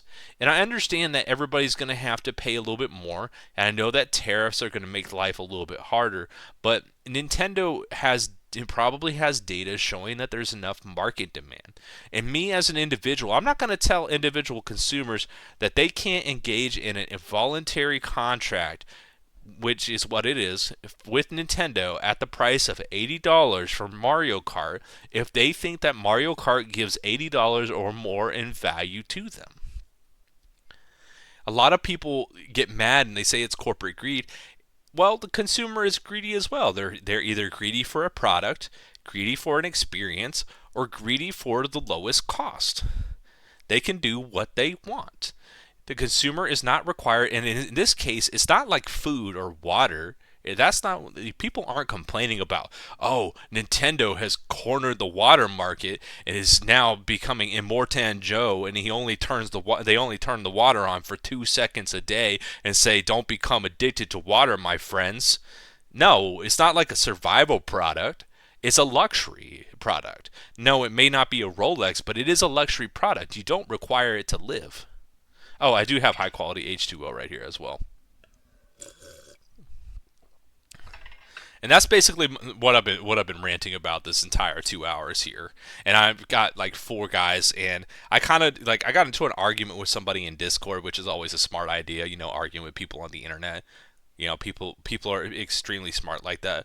But each of these YouTubers he suggested to watch their videos about why Nintendo shouldn't charge $80, not a single person has presented a logical, business-related, argument for why Nintendo shouldn't raise the price. All they're saying is, "I'm mad, I'm not buying it." I'm like, wonderful. If enough of the consumer market agree with you, then Nintendo will have to lower the price by default in order to recoup some of the production costs on the games. If the market doesn't decrease their demand, then the price will stay where it is, or heaven forbid, increase even further so they can increase their profit margins, which is actually not bad for the industry, because increasing profit margins overall or decreasing overall costs can help them grow the companies more. They can open more studios, they can pay more employees, and they can make more products that with better features. Exactly. Give them bread and circuses; they'll never revolt. But that's what it is. It's not a survival need. It's not food. It's not water. It's not shelter. It's not clothing. It's not a car. It's a video game. So it is a luxury product. But let's continue with amazing animation. We'll go on to Tyrone Magnus right after this. We've gone over Angry Joe, and Angry Joe was like, "Oh, I'm gonna have to sell my body to 10 fat chicks to be able to afford my games." And I had to circle his big beer gut, and I said, "Ain't nobody paying for that." So the market demand for you selling your body is extremely low, even at relatively low price points. Is as is. They don't want to go out of their nice little box of their AAA and actually produce some actual fun, innovative experiences. And they're suffering for that. So now you're telling me that you're going to charge more? Because if you don't think that PlayStation, Nintendo, GTA 6 if everybody is looking at this as far as what Nintendo is doing, you're cuckoo for Cocoa Puffs. For those who don't know, they've now made the Switch 2 $500. That's without tax. It's $499 without tax. Remember, he says that the Switch 2 is $500 without tax. It is not $500 without tax. The base product is $450. The bundle with one game is $500. So you get the Mario Kart game at a 50%, almost a 50% discount if you buy it in the bundle. So if you're not willing to buy Mario Kart at $80, you can actually get it at a 50% discount with the console. And again, the consoles have been lagging behind wage inflation for sure, and product inflation in general for about 30 years. So I think it's time that they do a price hike. I'm not saying that it's going to be good, and I'm not saying that I'm willing to buy a Nintendo at $450. No, that is way too much money for me and for my personal finances. But as an individual, that's my decision that I need to make. So if I were to buy this system, number one, I would wait for the price to drop maybe like 15% at minimum. But number two, it's a new Mario Kart with open world aspects to it, yeah. And Mario Kart's a high demand game. I think Mario Kart is probably the highest grossing revenue game for Nintendo of all time. So, the fact that they want to raise the price on Mario Kart makes a lot of sense because it's in high demand. Now, listen, if you think I'm paying $499, like that was the price that's the price of a PS5, bro. PS5 and Xbox One. I think the Xbox One was cheaper than that. If you think... However, PS5 and Xbox One don't have the same amount of exclusive brand IPs that Nintendo has. That's Nintendo's market advantage, is that they have exclusive intellectual properties. They have exclusives that you can only buy on Nintendo products.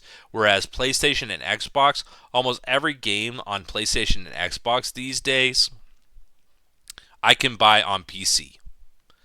I don't have to buy a console to play games that are on PlayStation and Xbox these days. I have a PC. I can buy all of those games.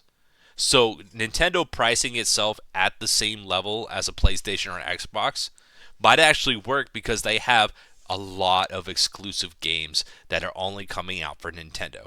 They even have a brand new From Software game that is like a Soulsborne game coming out that's an exclusive for the new Switch 2. So that is, you have to include all of that value when you think about price strategy when you're bringing things to market. I'll be right back. I need to get a glass of water. My throat's getting a little bit dry from ranting so much tonight. Be a second.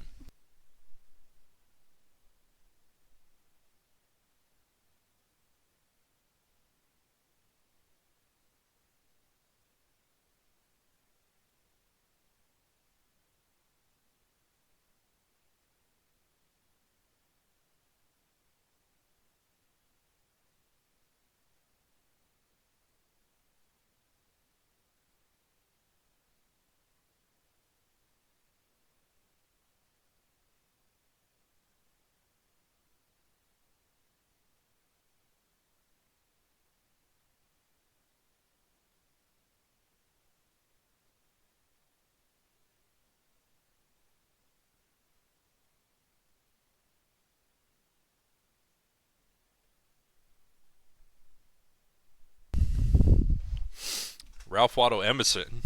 Nah, not quite as much. Excuse me. I had to get this out though. That argument with that guy, and they're like, "Oh, it's corporate greed. It's corporate greed." But it's consumer greed to constantly want more and more and more and expect to pay the same or less. That's consumer greed right there. And the fact that the consumer is so greedy for the product, it drives up demand of the product. That's what makes prices go up. Well, we're going to continue with the video. That I'm paying that for a handheld device that its specs, I don't care, the specs are nowhere near that of a console. But if you think I'm paying that, you're cuckoo for Cocoa Puffs, all right? Well, the ultimate economic thing is that demand is always there. There is always a demand. In fact, there is so much demand in the world, there is unlimited amounts of it. But there's a limited supply. And the fact that there's a limited supply against an unlimited consumer demand is what drives prices. Right? You're crazy. In addition to that, we have a price increase on the games of $80. Like, you tell me for me to get 2 games. See, he says price, and I hate the way he's wording things. A price increase of $80. He's making it sound like they're increasing the price by a total increased dollar of $80. So, like, from the previous game cycle to now, they've added $80. I hate the way he's wording things. Out of all the videos that this dude suggested I watch on this subject, this is probably the worst one so far. Games, right? We're looking at 160 plus tax. That's what you telling me? Bro, there's no way in God's green earth I would ever give a new game a chance. It just wouldn't happen. There's no Oh, see, there we go. I figured out that he's an idiot because he said 160 plus tax. The games are not $160. They're $80 plus tax, not $160. So, like, this dude has completely misread the situation here. That, or he's using more hyperbole than is necessary. Reason for me, because I don't have the monies to just put out like that. Just like, you know what, this game looks fun. Let me go put my money in there. That's not how that works. So what you're gonna have is that you're gonna have a contraction, I would argue, of a lot of gamers. Okay? Because it's not like wages are going up. It's not like wages are going up. It's not like wages are going up. It's not like wages are going up, as you know, wages throughout the entirety of the life cycle right here of Nintendo video gaming. It's not like wages haven't gone up by 4 times in the last 40 years. It's not like wages haven't doubled at least twice in the last 40 years.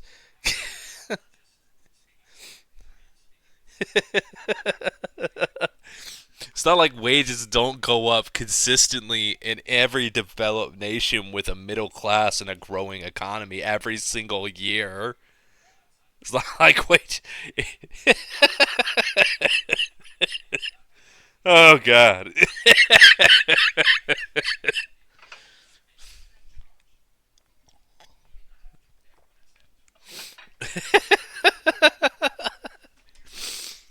It's not like we haven't adequately, demonstrated that wages have gone up basically 3 to 5% in almost every year, with few exceptions, since 1985. Okay, it's not like we haven't just established that with information from the Social Security's website for the United States.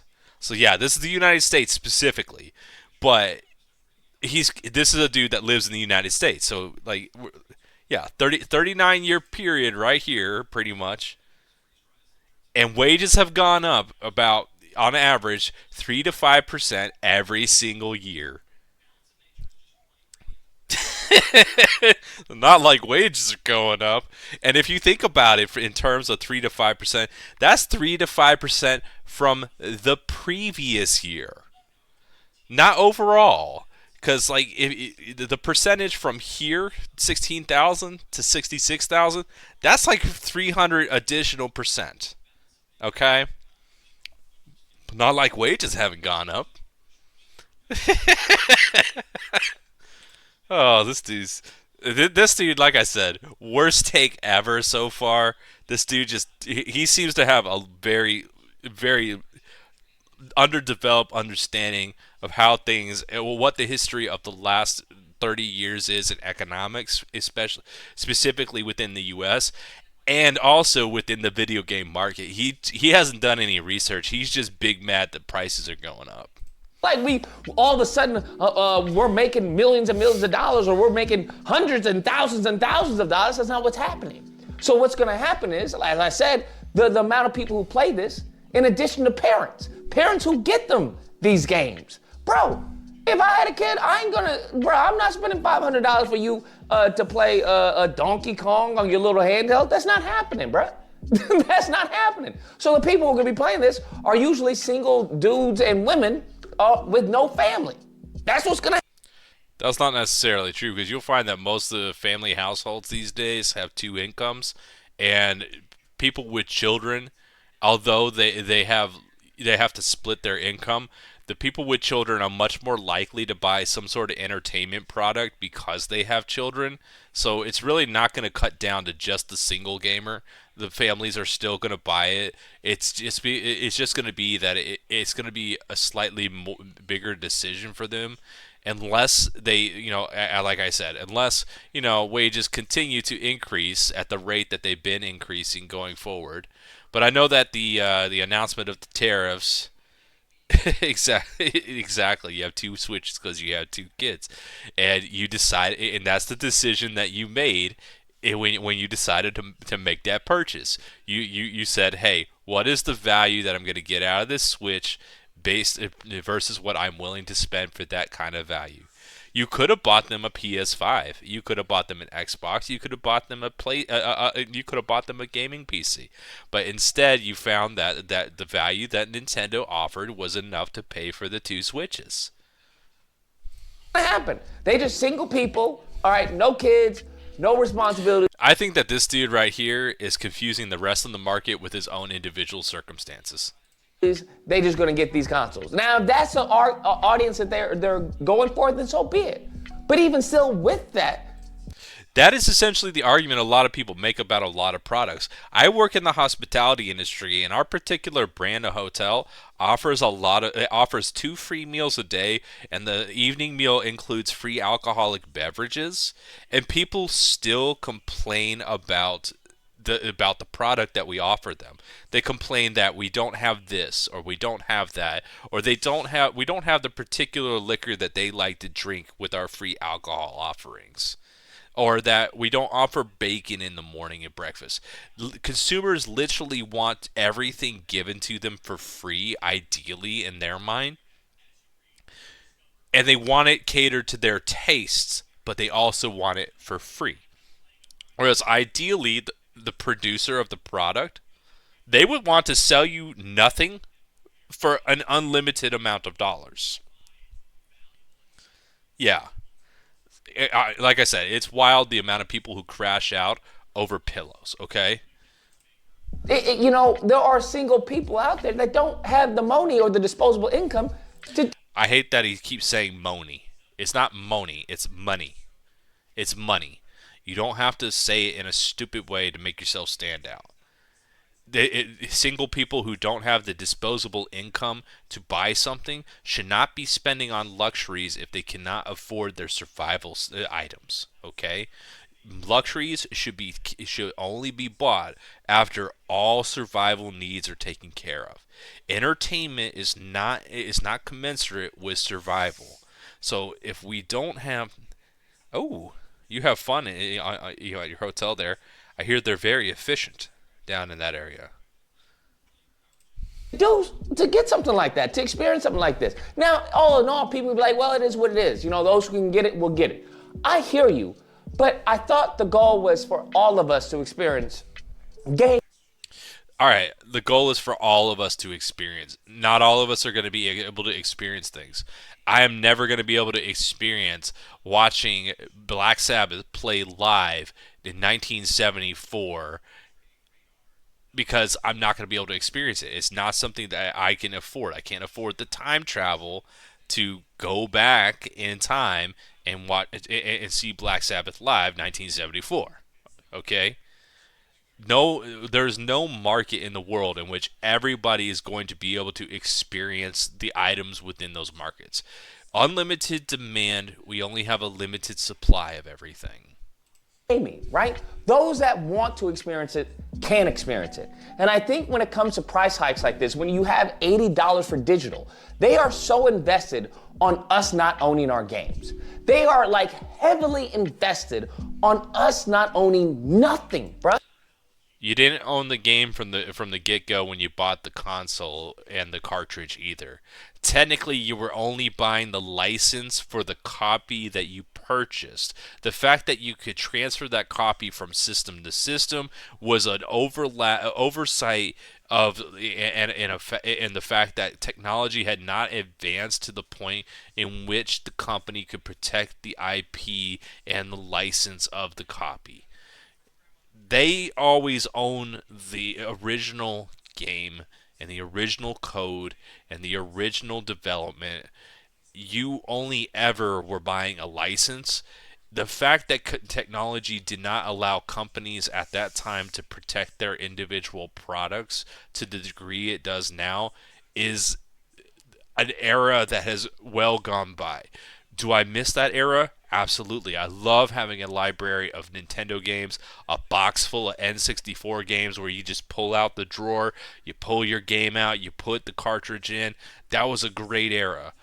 But sitting there trying to go back and reclaim the past in a time in which we can't do that anymore, it's just ridiculous. You're just being ridiculous at this point.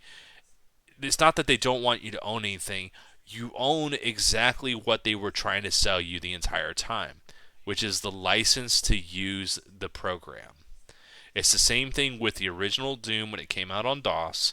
It's the same thing with, your Windows operating system on all your computers. You don't own the operating system. You own the license to use the operating system as long as you abide by the terms of the end user license agreement contract. If you fail to abide by the terms of the end user license agreement contract, then you are no longer allowed to use it. You have violated the contract. The contract is now null. It's the same thing with games these days. Why do they only do in digital? Well, they're really only selling you a contract, the contracted license with certain terms and conditions for you to be able to use a product they have developed. Not owning absolutely nothing. We see this even when it comes to digital, right? I'm all for Game Pass, I hear you, but even with Game Pass, games are in and they're out. Just like that. They don't stay there. Then you get to play them and then that's it. Dunzo. And then they're charging $90 for a physical copy? $90? Bam, listen to what I'm saying. You're telling me, let's say Bayonetta 4, I have to pay $90 to buy the physical copy of Bayonetta 4? There's production costs involved. I addressed this with Angry Joe's video already. The $90, they believe that the current market value of the software, the license, is $80. Well, if you want to collect it as a physical media, there's additional manufacturing costs, tariffs, additional labor that goes into production of these physical copies. So it being $10 higher than the digital copy makes sense. Or if you do not miss me with all that nonsense, you're cuckoo for Cocoa Puffs. What, like, this is it's gotten out of hand, bro. It's gotten out of hand, and I know people are saying, well, this is cheap compared to what how much it costs to make games and all this, yada, yada, yada. Listen, I hear you. You could say it's cheap. You could say it's actually discounted. I hear you. I hear you. The price of labor has gone up 4 times since the start of video game, as a hobby. But, I don't give a shit about that because I want to pay $20 and I don't want to pay any more than $20, and I should be able to get the same amount of games at the same quality with all the features that I want for $20. You could say it should be more, Lucas. You can say all of those things. All I'm doing is voicing my opinion on how I feel, and I would argue it echoes a lot of other people when it comes to $90 for a physical copy of a Nintendo Switch game. What? What are we talking about? Like, genuinely, what are we talking about?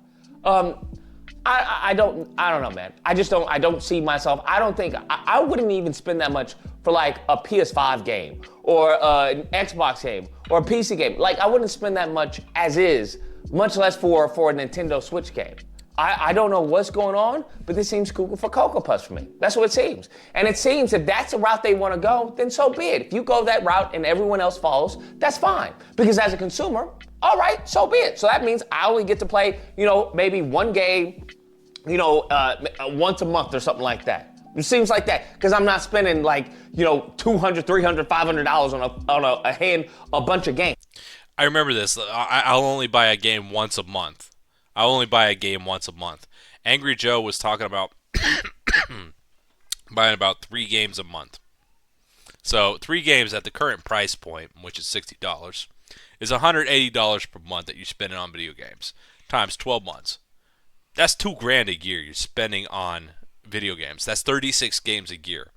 I don't know very many gamers, regardless of like how diehard they are, who buy 36 games in a year. Okay? I don't know how many gamers spend $2,000 on games in a year. It's not many. So everybody's argument about, I'll only buy a game once a month. You are already in the luxury class. You're already in the upper class if you're buying a video game once a month. So at $2,000 a month, $2,000 a year, let's say over the lifetime of a game. So let's do $2,000 a year. Average lifetime of console is about 5 to 10 years. So let's do 7 years. You're spending $14,000 on video games. You're spending $14,000 on video games. Really, in the life cycle of a console? Really? That tells, and the only people I know who buy games in that amount of bulk are people, like I said, who live such a luxurious life and such a cush life, so easy that again, they're complaining about Nintendo trying to grow their company through increasing their profit margins.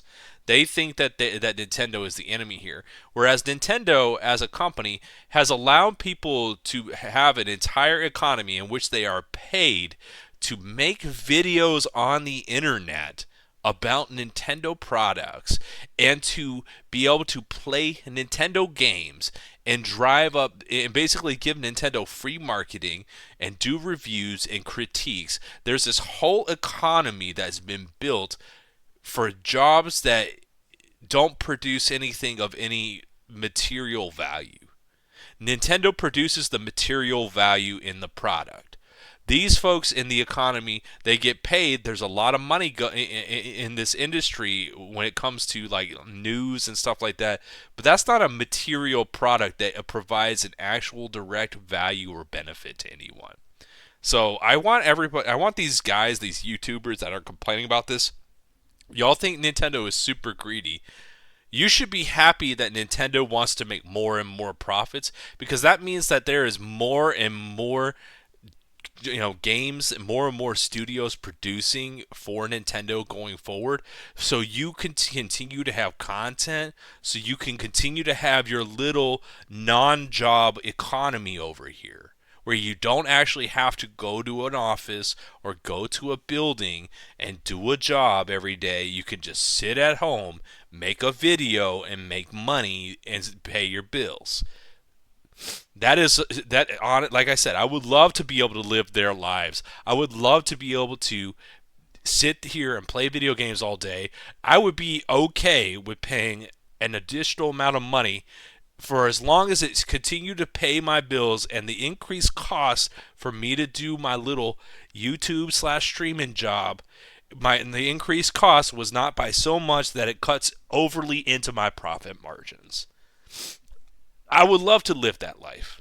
And I think these YouTubers are a little bit out of touch compared to the average person, because they live such a cush lifestyle, so disconnected from reality that they don't understand what the average person's life is like anymore. That are really mediocre. They're subpar. It's not like they spending all this amount of. If they were mediocre, they're only mediocre and subpar compared to you and what you think is superior. People who play Nintendo games, they do not find them as mediocre or subpar. They find them as valuable. And they're willing to buy those games at those dollar amounts because they do see that value in those games. Sweat equity into the games when we look at the games that we're experiencing. And I'm not even talking about whatever, messaging they want to put in the games. I'm just talking about just base gameplay. Just gameplay in and of itself. So If you want to raise the price that much, the base gameplay of a Mario Kart game, I'm gonna say it like this: Mario Kart can be beaten in 10 hours. But the fact that you can play against an infinite number of different drivers and users and stuff like that, technically you have an infinite number of variations in Mario Kart to make the game interesting and constantly play. Whereas games like Oblivion and all that, like games with like single line stories where you follow if you go this way, you follow this sergeant here who's telling you what to do. You play the 20 hours on that game. The 20 hours of that game is over. You don't really pick it up again, ever again. Mario Kart is a different case. I'm going to tell you, I have not met a person who plays a Mario Kart game that doesn't play that game constantly throughout the entire life cycle of the console. So Mario Kart, as you know, even if it increased to $80, the dollar per hour value you're getting out of a Mario Kart game is higher than any 20-hour AAA game with higher fidelity, higher amounts of features that you only play for 20 hours, but you pay $60 for. The dollar per hour of value is lower on those games. So it's just because you don't like Nintendo games, or you don't like the graphics on Nintendo games, or you don't think there's enough gameplay on Nintendo games, most Nintendo game players find enough time, play the game so much that they get an excessive amount of value for the amount of dollars that they pay for the game. okay, but the quality has got to have to be raised to that price as well, because there seems to be a disconnect from the quality and the pricing. That's what it seems to be. So hopefully this means if Xbox, Microsoft and Sony want to follow suit, then so be it. If other companies want to follow suit, then so be it. But hopefully that relates to a certain better, more visceral experience for the player. And if it doesn't, I see they're gonna kill the industry. That's why I see it. It's the money. So that's it. Please feel free. Are you going to? I mean, some I don't know, but hope you did. If not, yeah, everybody keeps saying it's going to kill the industry. Unfortunately, these are the same people that think that tariffs are brand new machination that have never existed before, and that every other country is allowed to charge tariffs, but the U.S. is not, and that the entire world is ending and the economy is crashing. These are the same people who view the same things. They're so pessimistic and negative that they can't really see through like the actual argument for why we would do these, why somebody would do these things. All right, this is gonna be the last video for the night, and then I'm gonna head to bed. But Wii Universe, welcome to Nintendo Backlash. To all the executives that made this decision. all right, look at all this consumerism on the shelf right here. All this consumerism right on the shelf right here. This dude's part of the problem with prices going up. Vision for Nintendo. You're fired. And for years, many of my followers have begged and begged, whining and crying, pissing and moaning, for me to get back into gaming with Nintendo. PlayStation, they haven't been the best to gamers. 8 bundled package for the PS4, and that's when I started. Now, Nintendo has become the Apple of sorts of the gaming industry. Hey. I'm sorry, I can't watch this video. This dude's too cringe. All right, that's gonna be my rant for the night. I just wanted to to kind of just get out here, put my 2 cents in for this argument here.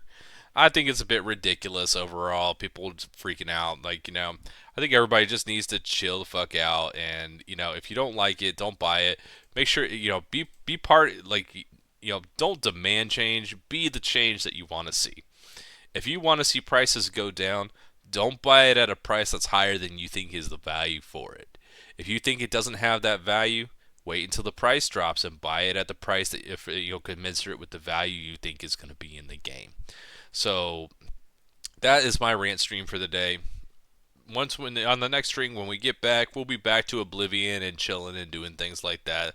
Back to a regular stream, average, normal game, But I had to sit here and I had to get at least out there and like look at a few things that people are saying and just kind of address it. All I'm hearing is no one's talking about why they think Nintendo's going to crash the industry. No one's offering any logical argument for why this price increase, outside of, well, it may decrease the number of gamers. Yes, it might decrease the number of gamers, but is it going to decrease the number of gamers by such a percentage that the entire industry is going to crash? Is the answer yes or no? It may now the number of gamers may increase, especially if let's say with the tariffs, let's say the markets bounce back, and industry in the U.S. specifically skyrockets. After the initial volatility with these new tariffs, let's say American industry starts expanding and we start getting a lot more manufacturing jobs with good like 25 $30 an hour wage jobs. That's a good amount of extra disposable income from the wealth creation that we can spend on video games. There might actually be an increase of users going forward. Who knows? But I'm not as pessimistic as all these guys are about the industry. I'm also not a huge fan of Nintendo sometimes. I had one person call me a corporate shill when we were arguing, and I was like, if I was a corporate shill, number one, I would take my thousands and thousands of Nintendo dollars and I would not go to my 9 to 5 job, and I would sit at home, go to my gym every day, spend time with my family, nonstop every single day, and be a-okay. I would take my corporate money and I would market for them every single day and be happy with it. However, I'm not a corporate shill. I have to ad break. We're gonna snooze that one so I can get my point out. I don't make corporate money. I go to a 9 to 5 job every day. I make financial decisions every day, and if I were to have a financial decision pop up like, do I buy this luxury product at $450 or $500 for one game? The answer is usually going to be weighed against what value I think I can get out of that. And considering I am no longer a console player in general, and I've moved over to a PC, and considering you can now plug controllers into PCs and play PC games as if they were console games, I find a lot more value in the PC, and I'm not that concerned about the console market. I just think I have to address people making, quote, moral arguments against Nintendo for them raising the price on a luxury product. There's no moral argument about prices for luxury products. But that's it for me tonight. I'm done ranting. I will see y'all on the next stream. I hope you all have a great night. Good luck with your kids if you have them. Get them dropped off at school. Make sure they have a nice, healthy lunch. Kiss them, tell you love them. And if you have something that you need to do around the house, make sure you take some time for you as well to rest and to relax. And good luck if you have any kind of vacation or holiday booked. I hope it goes well for you. I hope it goes smoothly and everybody is nice and kind and you get to see something new and beautiful when you're out there. Y'all have a great night now. Y'all have a good one. And good night.